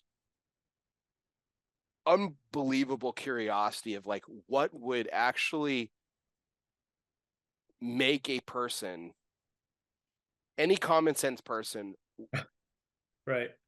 want to be the leader of the free world. Right. Because I mean, every day you get up and you're loved by half the country and you're hated by half the country. Right. And there's some little percentage points here and there, depending on the last decision you made, but that changes with the next decision you make. And everything you do is not just second guessed; it's triple guessed, quadruple guessed. You know, everything is, especially in today's day and age, everything is fact checked. You know, and it's done in real time. You can't make a mistake. I mean, and when you do, like 20,000 people each live on some kind of broadcast everywhere, there was a radio or television or a podcast or written word or whatever, man, you have to be the most insane person alive. I don't care. Like, I don't bring politics in this. I don't care if you're Trump. I don't care if you're Biden. I don't care if you're Right. whoever. Like, you're nuts. Who the Right. hell wants to do this? And they're just some of the most fascinating characters in history. Like, you know, I mean, I've told this story 1,000 times on this, but I mean, the fact that Andrew Jackson almost beat to death a would-be assassin is everything you need to know about the presidency. You know, he almost beat to death a would-be assassin. They actually pulled Jackson off of his attacker. Like, like it's just That's crazy. Yeah. just unbelievable. So, well, that was our presidential trivia segment brought to you by United Cigars, featuring Regina of Emerson, distributors of Jose Dominguez, Bandolero, Garofalo, the Firecracker, and the highly acclaimed Atabay, Byron, and now Alfonso lines from Selected Tobacco. Smoke one today and start living united. Let's turn the page here, Scott. Let's go to talk about a little bit about PCA. So, you know, your journey starts with Emerson's in 2006, a little bit before that, but you take it over and in 2008 and everything. And you know, your first PCA trade show, or was it RTDA back then? It wasn't even IPCA. Yeah. So you start with RTDA, becomes IPCPR. And when did you get interested in, and then eventually, you know, seek a spot on the board? Because I know you've been involved for quite some time now. Yeah, I can't even remember when I went on. That's how long I've been on the board. But so it goes pretty PCA, right? So like as I was getting into the business, next thing you know, we had OTP tax in Virginia, talks of a smoking ban, and so my father-in-law, the owners of Milan Tobacco at the time, the owner of Havana Connection, and the owner of Old Virginia Tobacco in Northern Virginia, they all got together and they said, we got to do something about this. And I wasn't at that meeting, but apparently I was talked about at the meeting, because after the meeting was over, my father-in-law calls and says, yep, you know, we all decided we're going to start this group, and yeah, you're the secretary. I'm like, I don't know anything about politics. I don't know anything about even being a part of a board. I don't know anything about any of this stuff. And they're like, yeah, we don't either. We'll figure it out. And so we ended up retaining this guy by the name of Glenn Loop, right? Who's in the industry, works for Yeah. PCA now, executive director. And so he was our guidance, right? He helped us with bylaws, forming a board, forming a pack, walking the halls, how all this works. And so we started getting active in Virginia. And you know, I think with all this stuff, your goal at the end of the day is that if something goes across someone's desk and it has anything to do with your business, whether it's cigars, whatever your business is, your goal is that they know who you are and that they pick up the phone and they say, how's it going to impact you? How's it going to impact your business? Right. And so that's always been the goal with everything that we do, not only at PCA, but like at the state level. And so been a part of what we call the Cigar Association of Virginia since the beginning, right? Early on, that was kind of how, that was like kind of my first taste with being on a board and working with other retailers, and, you know, pretty much only advocacy, but, that was kind of like the beginning for me. And then Um, uh, we've always been a TA retailer, and so we started going to some of those meetings, and Mhm. smaller board, uh, not as active as PCA in terms of everything going on legislatively and advocacy wise. But still a board and having an annual show and stuff like that. And so I went on that board, and eventually on the executive board. And so I was actually president of the TAA at the same time that I was uh, either vice president or treasurer of the PCA, which was not easy. I was doing kind of Yeah, way it's a too lot of much work. at the time. Well, that's actually Yep. one of the points I wanted to ask, because like that's been a long-standing question among at least individual members of the media, and then and I've gotten that question from retailers too. I mean, and since you sat in both seats, right? I mean, is there a conflict of interest between those two organizations? And why you're shaking your head really quick? So like, why not? Why is there not? Why does that not exist? Well, I mean, I never really sensed any competition, right? I mean, they were events at different times of the year, and also it TAA. That's really all it is, right? That's all it is like that annual meeting, um, Hmm. which is designed really more not necessarily from a buying standpoint, but more for just getting retailers together and talking about their business and how things could be better and how Okay. they can be better. Um, so I never really got the sense of anything like that in terms of like competition. They acted independently. You know, there was never any decisions made whether you were on one or the other uh, because of the other one. In fact, really isn't even that much uh, coordination. I don't really think there's any coordination of it, except for the fact that historically the shows were like offsetting different times of the year. It used to be TAA end of Q1 and then PCA end of beginning of Q3, end of Great. Q2. Obviously, that's changed a little bit, but I never really got the sense of that. Well, Um, TA's moved off of that date, right? Because yeah, kind of yeah, avoid that conflict. Well, yeah. there seemed for a while there was a lot of, like yourself, there was a lot of leadership that was on both and everything. So What I look at it is that it was a really good opportunity to get experience in a mhm. smaller setting for sure. Okay. Now, PCA, I've been on the board for, I mean, I think by the time I'm done with being president, I want to say that the run is like 15 years, right? I mean, if you start as an at-large member, which is a 3-year term, and then you work your way up in 2-year terms, so each position, right? So it's changed over the years, but it's currently secretary, treasurer, vice president, president, and then past president, which Ex Greg's in officio, now. Yeah, right? ex officio or past president, something like that. Yeah. There used to be another vice president in there. I mean, we tried to shorten it. I mean, it was getting a little bit crazy, right? I mean, you're talking 16 years and stuff like that, 15 years. I think I'm either Greg or myself. I think I'm the last one because I was the secretary when we made that change. And so in order to like kind of keep things in line, I was secretary for like 4 years. And so I think I'm the last one on the current executive board to go through the really long stretch that we had, where Okay. it was like a 15-year run or something like that, or a Jesus. 16-year run. Yeah. So it's been a long journey. I mean, if you think about what I've been through since I've been on the board, Hmm. 3 executive directors. Uh, I was, on the board when the Tobacco Control Act was just even being talked about, going through everything like that public comment period. I mean, that notice of public rulemaking and comment period. I mean, that alone is like a 7-year process, right? Yeah. Of like putting those rules and like, I mean, from early on, I was involved in it.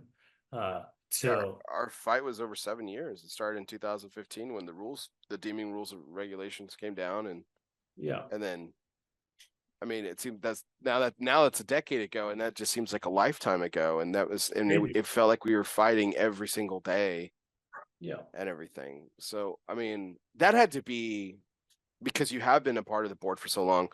When with Judge made his decision about overturning the deeming rule, that had to, man.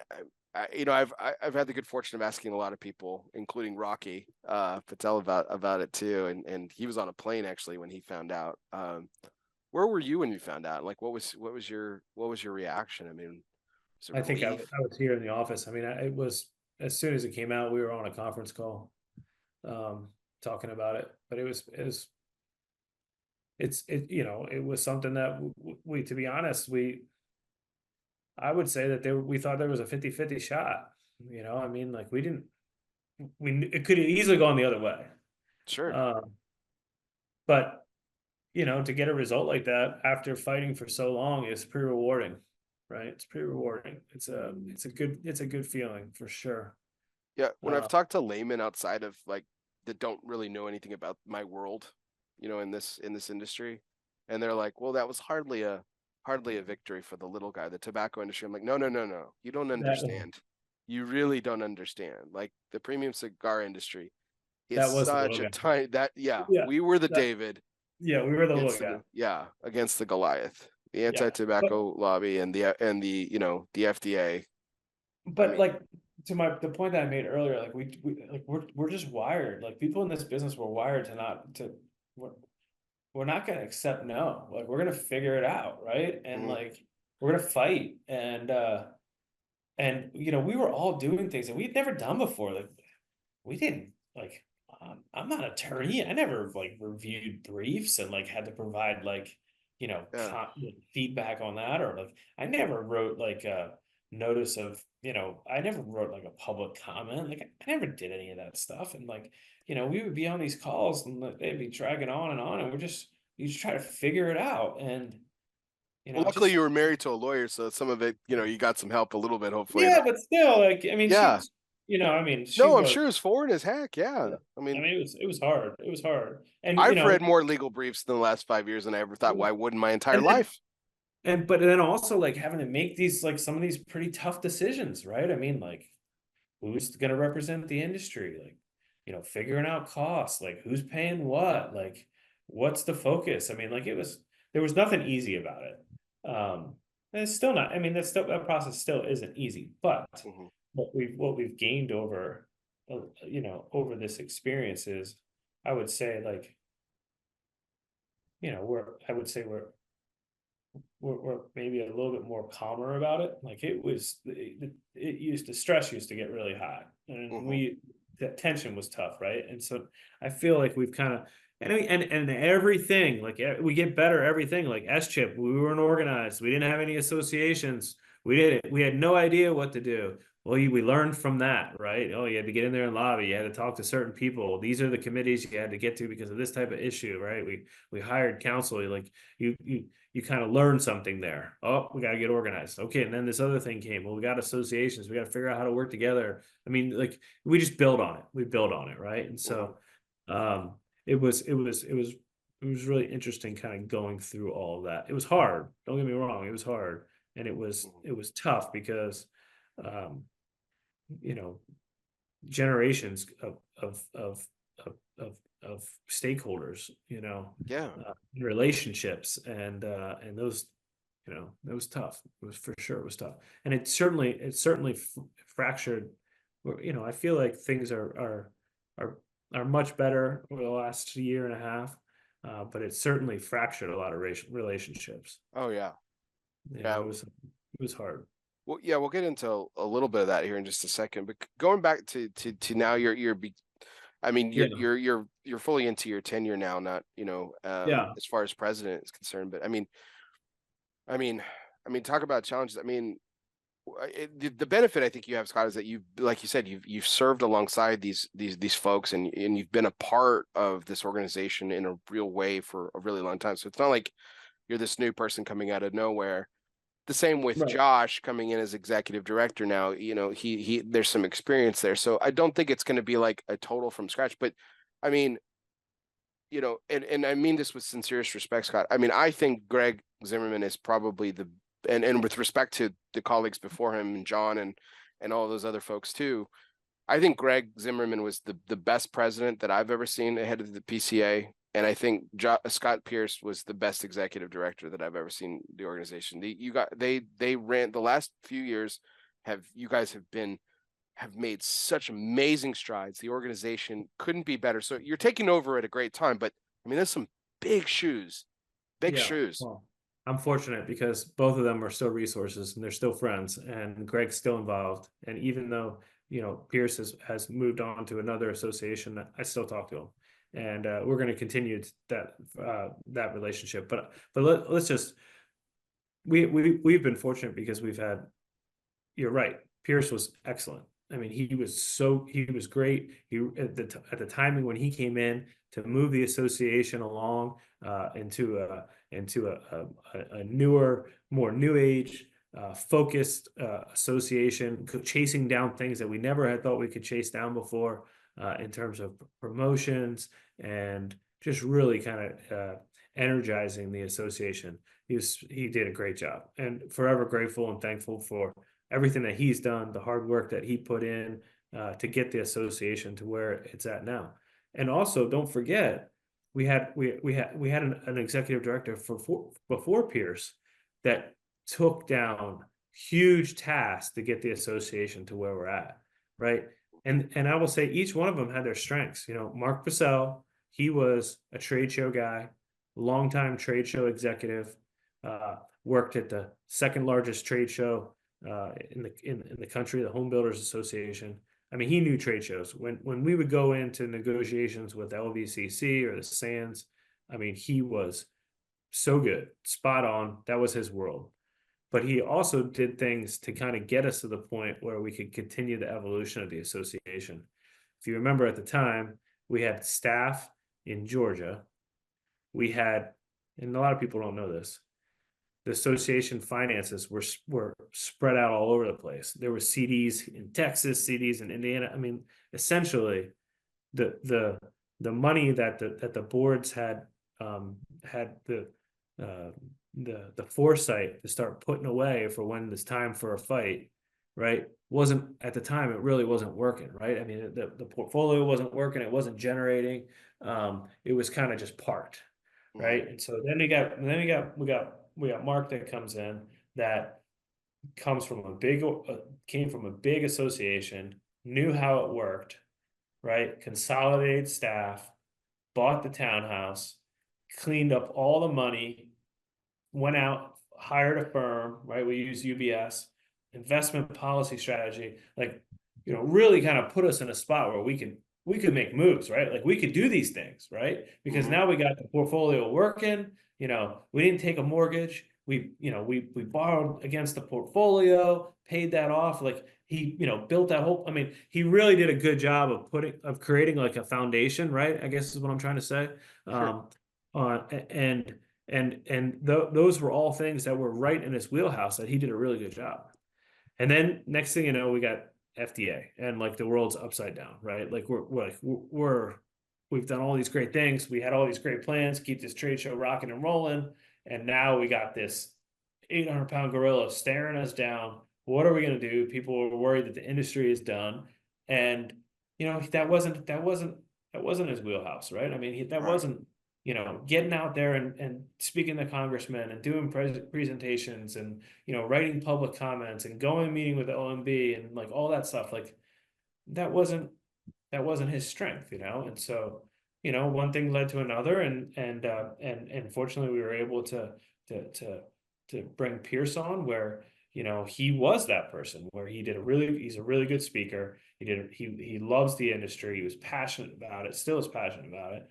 And, for him to get in front of people and make our case, he did a really good job at it. He did a really good job at it. And he did a really good job of one of the things I'm the most proud of is the staff. Like we have a really good staff. Yeah, of course, the executive director is an important role in the organization, but we have great membership staff, we have great trade show staff, we have great advocacy staff, and a lot of that Pierce needs to get credit for that because he was the one that really kind of identified and built the team, and they respect each other, they work hard, and they enjoy working with each other, right? So the atmosphere is just this great atmosphere of, the team, chasing down goals and getting things done together as a team.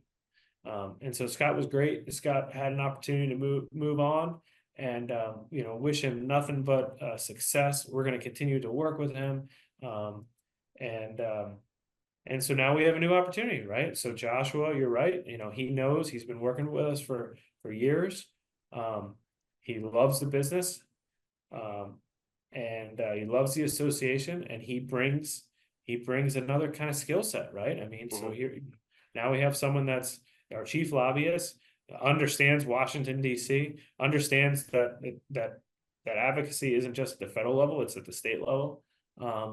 And so we're excited. We're excited about Josh. It's only been a short period of time, but he's really embraced the role, and he's really been doing a good job. He's organized, and he's doing a good job. Where, you know, we hope that that we're not missing a beat, right? We're not Yeah. we're not taking two steps forward and one step back. We're continuing, Yeah. and you know, to your point, Greg did a really good job of steadying the ship and really being that calming leadership, to where, you know, I'm in a spot where we're going to keep building on that. We're going to keep Mhm. building on it. And for what it's worth, Scott, I think retaining Josh and giving him the executive director post was lights out, an amazing call. I have so much respect for that man, and he's done incredible work in his previous roles with the organization. Yep. And I mean, my confidence level is extremely high for both of y'all. You know, with your tenure on the board, and you know, and with his the way he worked closely with Scott and everything. So I know the organization's in good hands, and I feel really good about that. So if my question earlier had any kind of shred of doubt in that, I wanted to clear that up a little bit. But you know, as you move forward, you know, with as the organization, everything, what's going to you mentioned these eras, right? You know, with Scott's predecessor, you know, the what he did as far as the finances and the trade show, and what Scott did leading us through, you know, the deeming regulations and the lobbying and everything. COVID. What and Yeah. COVID, yeah, God bless. Right. I mean, that was hard. What do you think will be? It's again, it's early, and I understand, but I mean, what are some of the what is the one key one or two areas that will is the primary focus of the Regina Habersky era that we're going to be seeing here now moving forward? I think we're going to continue to strengthen the advocacy component to it, to our association. What happens, you know? So we get a win at the federal level, we kind of knock back up there, and then the battlefield shifts, right? And so, you know, we're gonna continue to see pressure at the state level. Um, some of this stuff is really scary. Yeah. I don't think we have the answer to combat some of these things, like generational tobacco bans and stuff like Yeah. that. And Uh-huh. that's like that's one of the things that kind of keeps me up at night. But we got to build an army. We got to build an army of advocates, not just retailers, but we got to get people involved. And so I would say that we recognize that the battlefield is shifting, and that we need to figure out how to strengthen our our response, our involvement at the next level. We've done a good job. Glenn is certainly a vet when it comes to this, and you know, monthly he's telling us about starting to get this state activated or getting this state organized, and that's what we have to do. And what one of the things that I'm so proud of over the last couple of years, you know, obviously Pierce was the executive director, but Josh was, you know, very involved in this. We shifted. We want to continue to make this shift where we're not just reacting, right? We're actually trying to be proactive. We're introducing legislation, and the conversation changes, right? We've been introducing legislation in Virginia, and there's kind of two things. One is, yeah, we're chasing down something that would be really good for our retailers, but by introducing things, you're also at the same time defending against things getting introduced, right? Mhm. It's a different conversation when you're going in there talking to a legislator, and you can make an ask, and they're trying to put pressure on you in another way. There's room for negotiation. Things, you know, might not necessarily happen because they're, you know, you're asking for something and they're asking for something, but you know, we got to continue to be proactive. They've done a really good job over the last couple of years where, you know, now you're seeing tax caps introduced. I mean, that helps everyone, right? I mean, that helps everyone in that state. That helps the manufacturers. um, you know, what happens on these percentage tobacco taxes, prices are going up, and it's like exponential, right? On the with the taxes on Mhm. top of it. It's really throwing stuff off. And so, figuring out to continue to be able to introduce tax cut legislation, hopefully it's like how bad stuff starts to gets traction. Hopefully good stuff gets traction also, right? And you start seeing surrounding states buy into it from a competitive standpoint, from the fact that they're not the first ones doing it. And there's ways for it to be a benefit versus a loss. Cigar bar legislation, right? More and more states are getting legislation like that introduced, where it just opens up another revenue source for our members, our retail members, to be able to tap into. So battlefield shifting, we got to get active. We got to strengthen our positions in those states. We got to work with our retailers, build an army, and continue to push forward with introducing legislation versus just being reactive and trying to defend all the time. That's awesome. And obviously, you never can go to sleep with what's going on at the federal level. There's always something, Right. whether it's the CRs or omnibuses, and there's always that fear of some big federal tax increase getting lumped in the 11th hour. So having a presence and having a seat at the table and being able to fend off stuff. So I think we're going to build on a lot of the great things that have happened over the last couple of years. We're making a shift to New Orleans for the next year's trade show. We'll talk about that. But we're going to keep building on that show, keep building on being that resource for the retail member to help them get better at their business, and keep building out this advocacy apparatus to keep that business environment healthy, right?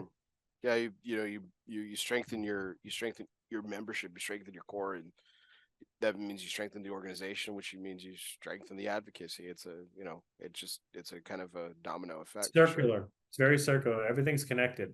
Yeah. So you mentioned a few moments ago, and this will be kind of my last question to kind of close out our PCA discussion, and we'll get into our last few questions, which are a lot more fun.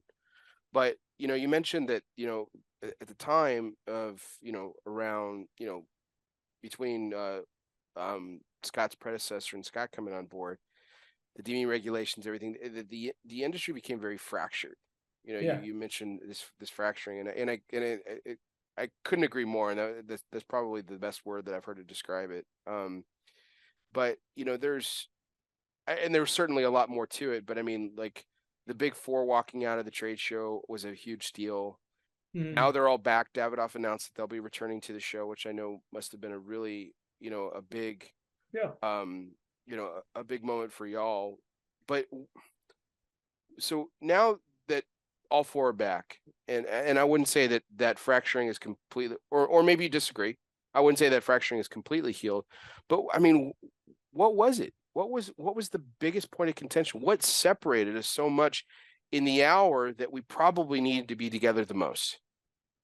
Yeah, I think it was probably just difference of opinions. I don't know all their reasons as to why each individual company decided to kind of do what they did, but I think it was the unknown. I think it was the pressure of the federal government. I think it was what the leadership of those companies thought was the best decision for their companies at the time. And no one has a crystal ball. My feeling has always been, we're stronger together. There are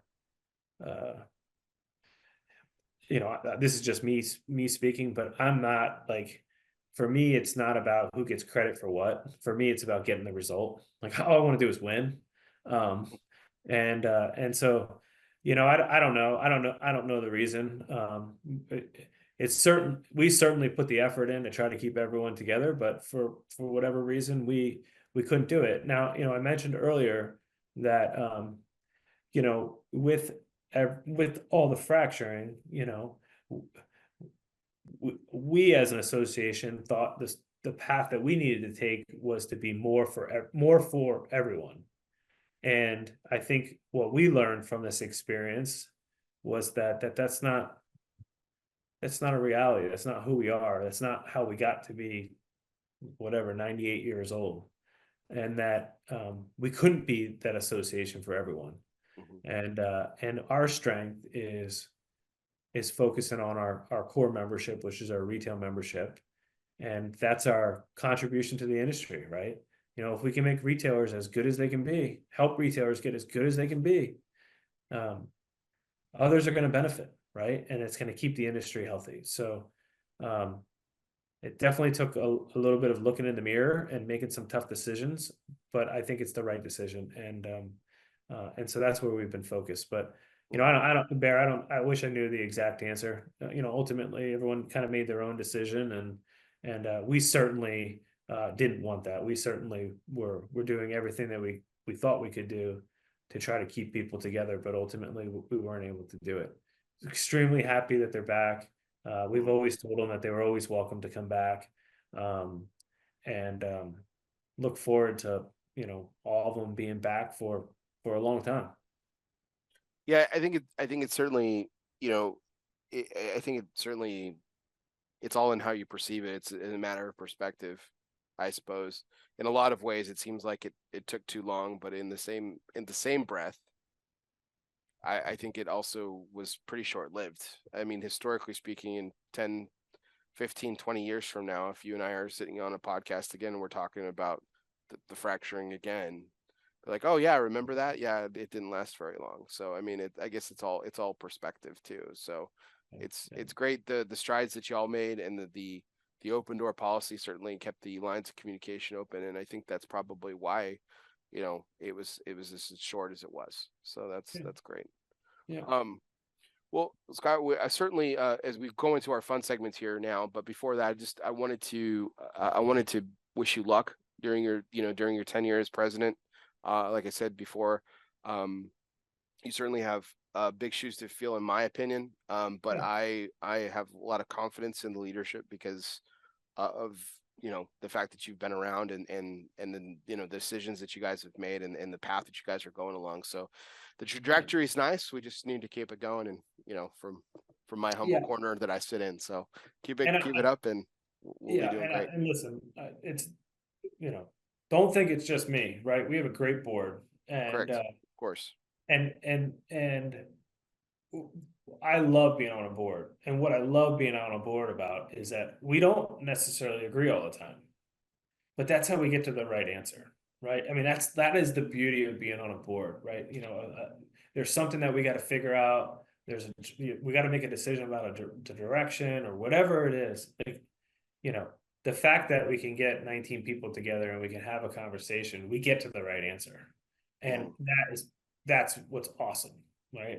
And our board, every one of them is great. They're respectful to each other. We work through things. We all have our opinions, and whatever ultimately we decide, there's no hard feelings, right? And we take down the next challenge ahead. So it's really especially as being an independent business owner, where you're not necessarily working in that environment as you would be at a larger company, to be able to have those experiences is somewhat refreshing. So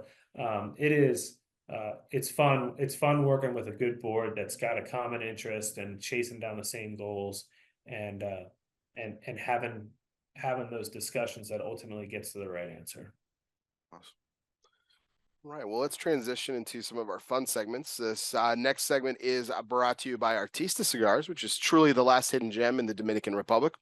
With nearly 70 years of rolling cigars, the family behind Artista believes in honoring their long-held traditions of handmade artistry. Artista's blends include factory-exclusive tobaccos and front marks for every budget. In fact, Artista Cigars has one of the most varied portfolios on the market. There's something for everyone at Artista Cigars. Now, if you're like me, and you can never decide on a cigar, that's why I asked Scott to choose mine at the beginning, Artista Cigars is a breath of fresh air, because I can literally take something from any box that Artista has to offer, and now I know I'm getting something incredibly special.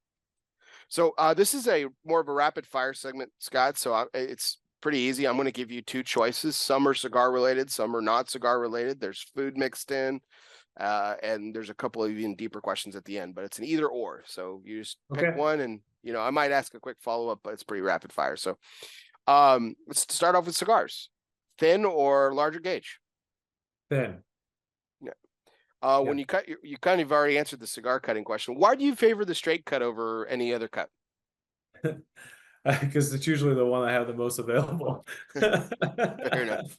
Fair Yeah. enough. Is Yeah. there a type of cut you don't like at all? Like, No, no, no, no. A V cut's fine, and I like to punch the cigars, and sometimes I'm even lazy and just use my finger. But I shouldn't be saying that too often when I'm selling cutters and punches and stuff like that. But no, I don't really have a preference. For me, it's all about just making sure that the cigar draws okay. Um, I can't stand a cigar that you got to really work at, right? mhm, I want to be able to enjoy it. It's a relaxing experience, so. I don't really have a preference on cut. I just what I care most about is making sure that draws pretty easy. there you go. All right. So again, I know you don't come from Virginia, but some of these questions are specific to Virginia Beach area. Mount Trashmore or Grommet Island? What's the second one? Grommet Island. Mount Trashmore. Yeah, I've never been, but I heard that it's on a former landfill, but apparently it's just like a beautiful area that they've converted into this amazing park, right? I think it'd be more fun if they let you roll down it and run down it, but I don't think they do that anymore. But it is a big park, and it's got a skate park, and I think it's got an amphitheater, and then whatever that is, 2 miles around it. You go there in the summertime, it's busy. There are people out there all day long. Yeah, Nice. and it's not far from. I mean, it's not far from like town center, Virginia Beach area. I mean, it's all very close. Oysters or blue crab? Oh, I love crab cakes. And I even just love just crab meat. I like oysters too, but I love crab cakes. Yeah, Virginia peanuts or ham? they're both good. Ham. Ham. All right. Yeah, So all right, I'm gonna get really picky. Do you have a preference on how it's smoked, either with hickory or red oak? I like hickory. Hickory. Okay. Yeah. All There's right. used to be, and it closed, but there used to be this place. It's like a little hole in the wall, not too far from where I live, in the Virginia Ham Shop, and it closed. It used to be in Ward's Corner, and you could scoot in there and get like a potato roll, like a ham sandwich. It was wrapped in tinfoil, just like you would make at your own house. It was great, super Nice. cheap. Yeah, That sounds awesome. I yeah, love it. I love a good ham sandwich. yeah. So, all right. Talking about landmarks, you mentioned Independence Hall, which is obviously in your home state, but down there in Virginia. Monticello or Mount Vernon? Monticello. Is it as gorgeous? I haven't been to Monticello. I've been to Mount Vernon. Is it as gorgeous as the pictures do it justice? I think Monticello is the one that's near the winery. Mm-hmm. I remember correctly. Yeah, I mean it's nice. It's nice. You gotta go to both, but it's nice. Yes. Okay. Uh, Coffee or tea? Coffee, How do you take it, black, my which is man? actually a fairly new thing for me. Oh, I really? get, I used to ruin my coffee and put cream and a ton of sugar in it, and yeah, trying to cut down on the sugar. So I started drinking black coffee, and this has only been 3 or 4 months, and I love it. Yeah. What I love about it is that now I can actually taste the different coffees. Before I used to Mhm. drown it out with the milk and the sugar or whatever. Yeah. Um, so yeah, I've been digging black coffee. Yeah, for sure. Yeah. I've been strictly black coffee for about a decade now, and it's Game changer. fantastic. Yeah, it is. So Yeah. way to come to the dark side, literally. Yeah. With your water, do you like it sparkling or still? I guess still. Yeah, still. I like them both, but still. Yeah. I'm a spark. I've That's something that's developed for me over the last few years is sparkling water. So I drink a ton of it. So, Yeah. What uh, brand? What do you like? Topo Chico, it's probably my Oh brand. yeah. Yeah, I love Topo Yeah. Chico. Yeah. And despite what my partner Coop says, you can tell the difference. You really can. So, Mhm.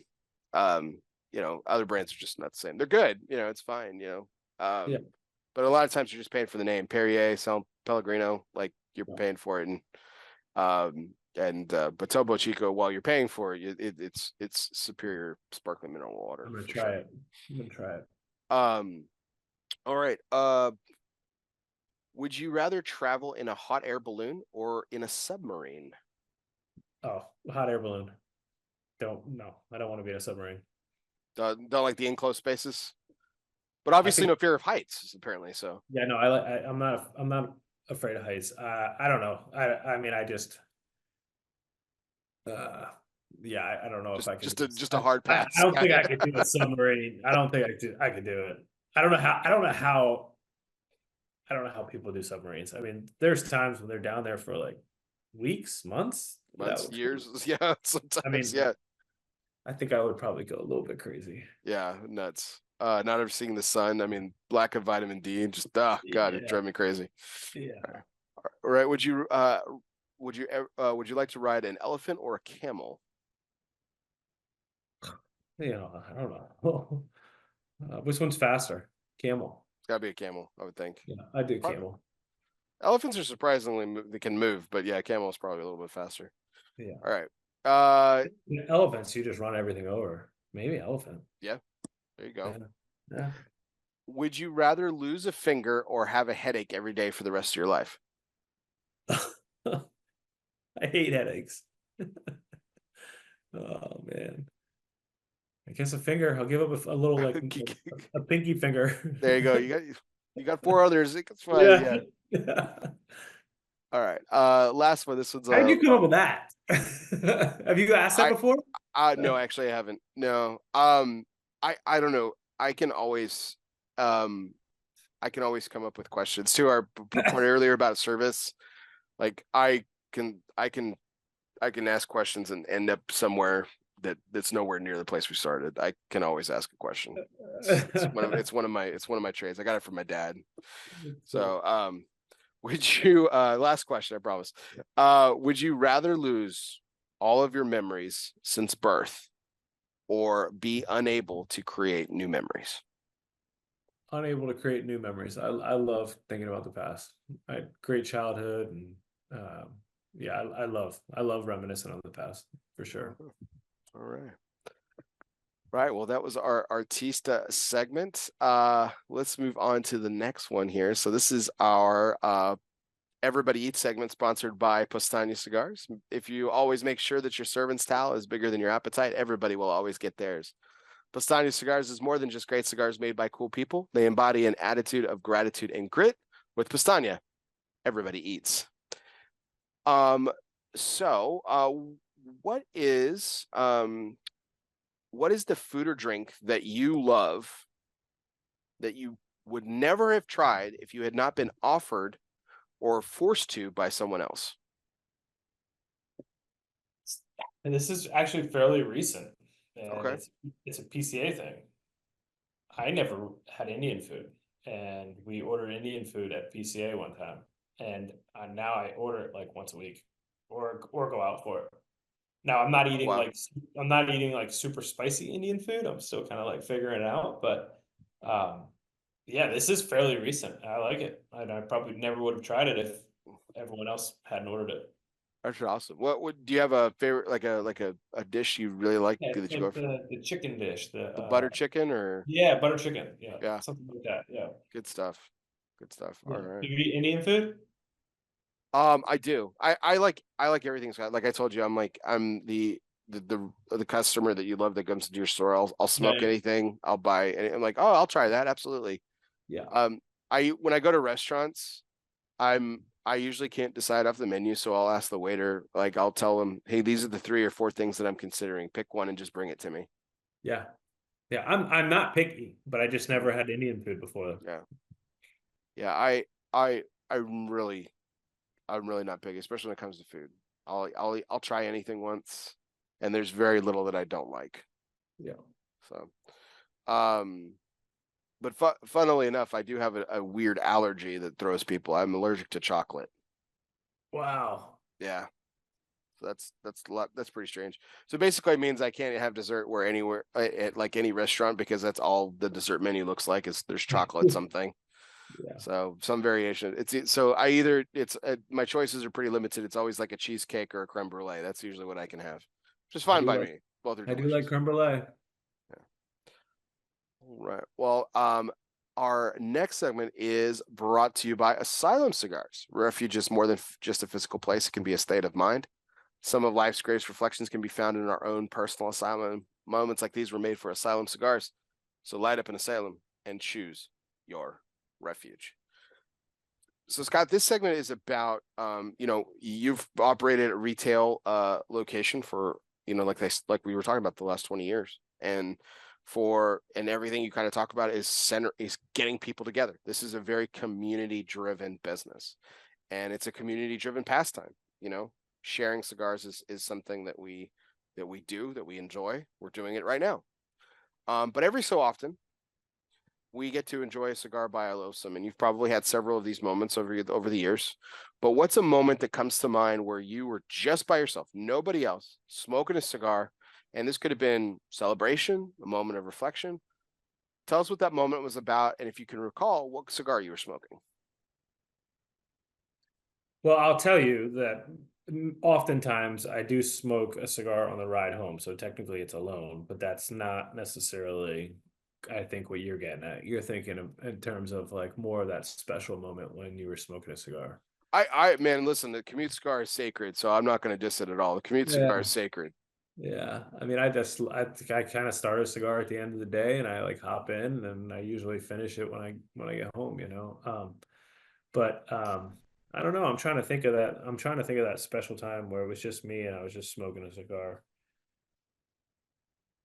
I'm sure it was probably just, at the house, by myself, sitting on the back porch, smoking a cigar. I couldn't tell you the exact moment. It could have been anything. It could have been, after a successful event.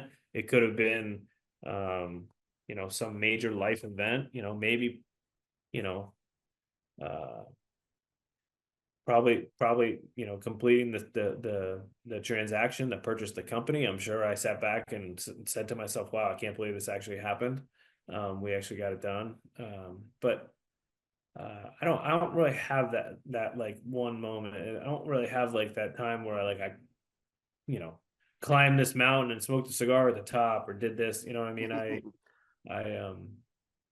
not to say that I didn't smoke a cigar, but I don't think I have an example of that one special moment where I was just sitting there smoking a cigar. At the risk of polarizing some of the great relationships you have, is there a particular cigar that you reach for in moments like these? Well, I typically like a Nicaraguan cigar, and I do like a box press format. So you can kind of figure out what I like. I mean, I like some of Rocky's stuff. Like you had a DBS. I do like the DBS. I like some of his. I like the 60.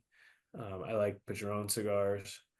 I like the Davidoff box press Nicaraguas. I tend Mm. I mean, like if I'm just like reaching in and not really looking at bands, I just tend to gravitate towards like a box press in like a Corona Gorda, Robusto Toro kind of in that size range.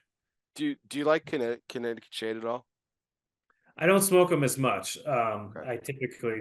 I typically will go with something a little bit more on the darker side. Have you had Espinosa's box press Toro in either the Crema, which is Connecticut Shade, or his Habano, which is obviously Habano wrap? I don't know if I've had those, but I'll tell you, we used to sell his cigars for a long time, and we just started bringing them back in and selling them at this past show. And it had been years since I had the opportunity to talk to Eric, and I've been talking to him a little bit over this last year, and he's a great guy. I really enjoy talking to him, and we're starting to bring in more of his cigars. So if I haven't smoked it, I certainly will smoke it. I think if you're a Nicaraguan fan, the Espinosa Habano is one of my favorites. Yeah, It was a previous Cigar of the Year winner yeah, for my top 10 that I do at the end of every year. yeah. But and I like the number 4, which is Robusto, and it's a traditional Parejo. But the Toro is a box press that he does. I mean, I think it would be, based on what you just tend to describe. I think it would totally be in your wheelhouse. I think you'd totally dig it. Cool. So, all righty. Well, this this is our final question, Scott. You made it. You made it through the gauntlet, man. I appreciate it. Thank you so much for your time here. But this is the last question. It's our Dunbarton Tobacco and Trust curveball segment. Fastballs or curveballs, it doesn't matter since the company's inception. Steve Saka has been knocking them out of the park. 8, count them up, actually 9 consecutive years in the consensus top 3. Congratulations to our good friend, Mr. Steve Saka. So this is a 3-part question, Scott. So we started talking about your journey. So we're gonna kind of throw a wrench in everything in your life here. And so if you had made it as a competitive soccer player, where would you be right now? I probably would have my ankles are pretty sore now, but they would probably be more sore. Well, if you keep going down mountains with your son on a mountain bike, they're going to be pretty wrecked. So. Well, at least I have a lot of armor on. I don't know, man. I think that the track that most people go after they play and have professional careers, they're probably coaching somewhere. And so I probably would be coaching somewhere. Okay. Yeah. So if you were coaching somewhere, that means Emerson Cigars is not owned by you. Yes. I think you kind of alluded to it earlier. He had a deal done, but how do you think it would look different? Yeah. Oh man, it's funny. I don't know. He's probably not listening because he's got a lot going on in life. But yeah, I became very close friends with the person that was considering buying the company. So I know what it probably would look like, and it probably would have been in really good hands, and Okay. probably would have been doing pretty well. Do you think it would have looked too much different, considering you know them so well? No, I don't think so, because they were close with my father-in-law, and they did a lot together and similar, and always kind of bounced ideas off of each other. So no, I think that it would be pretty similar to how it is now. Maybe not as much structure, but certainly from a success standpoint, I think it would probably still be pretty successful. And I want to be respectful of how humble you were earlier, and you were talking about, and it's all true. There's an incredible team, an incredible board. Yeah. PCA. There's an incredible staff, and we've had great directors the last few years, and so. But if you're coaching, what's different at the PCA level? Yeah. I mean, I certainly feel like I brought some energy to the board. Just like within my own business, I'm always one that's kind of pushing. Well, what more can we do? How can we do it better? I've been involved in a lot of things, right? From trade show activations, from legislation. I mean, I don't know what the exact results would have been, but I'm sure the next person in line would have come along and done just a good job, just as good of a job, or at least what I think as good of a job as I've done. Certainly love the industry. Certainly love the people involved in the industry. Very grateful for all the opportunities and all the relationships, and people we talk about it all the time. I'm fortunate because there's a lot of situations where I'm doing business with the children of the people that my father-in-law did business with, and so those relationships are something that is very important and something that I'll always cherish. But I think, like I said earlier, we're a resilient industry, and no matter what challenge is thrown at our category, we're not going to accept no. We're going to figure out a path forward, and with or without me, I'm sure that's probably what would have happened. Well, Scott, I cannot thank you enough for a tremendous conversation tonight. Yeah, it was fun. And I really appreciate all of your time. I know that Sundays are typically reserved for families. And so, as a father of sons, for you to take time away from your son and your wife to sit down for a couple hours and chat with me about your life story and where your leadership is taking our industry, it certainly doesn't go unappreciated. I'm very, very, very, very thankful for your time, and I know my audience is as well. So to my audience, we love it. Thank you for staying up late with us. Please keep those likes, shares, and comment. Always, you can check us out every Sunday live from our Facebook page, 9:30 Central, 10:30 Eastern. You can also check out our YouTube channel. Just hit the subscribe button, and if you really want to stay in touch, just hit the little bell. That way, you get notified every time when we post a new video. And if you are listening to us later, wherever you listen to podcasts, whether that be on Apple Podcasts, Spotify, Google Play, Podbean, or wherever you listen to podcasts, be sure you download, subscribe, and review. Tonight's audio broadcast is courtesy of Gran Habano Cigars. Honest, compassionate, great cigars. Be sure you download, subscribe, and review today. If you are a subscriber, do me a favor, hit unsubscribe, but don't forget to hit resubscribe. That actually helps my numbers. And allows me to have great guests like Scott on every week. So do that. And for the people who are giving me ratings, I really want to say thank you to the last person who gave me a 1-star review with incredible constructive feedback, telling me that my audio levels suck. It's something we're working on. Listen, we've only done 306 of these, so we're trying to improve as much as possible. But all joking aside, constructive feedback is always welcome. We want to make this the best possible podcast and best experience for all of our listeners and all of our audience. So we thank you for that, and we thank you for you. And we thank you, and we thank Scott as well. So for everyone out there, I'm Bear Duplessis, live from the Alec Bradley Lone Star studio of Azle, Texas. He's Scott Regina. And guess what, everybody? We'll see you next time. Thank you, Bear.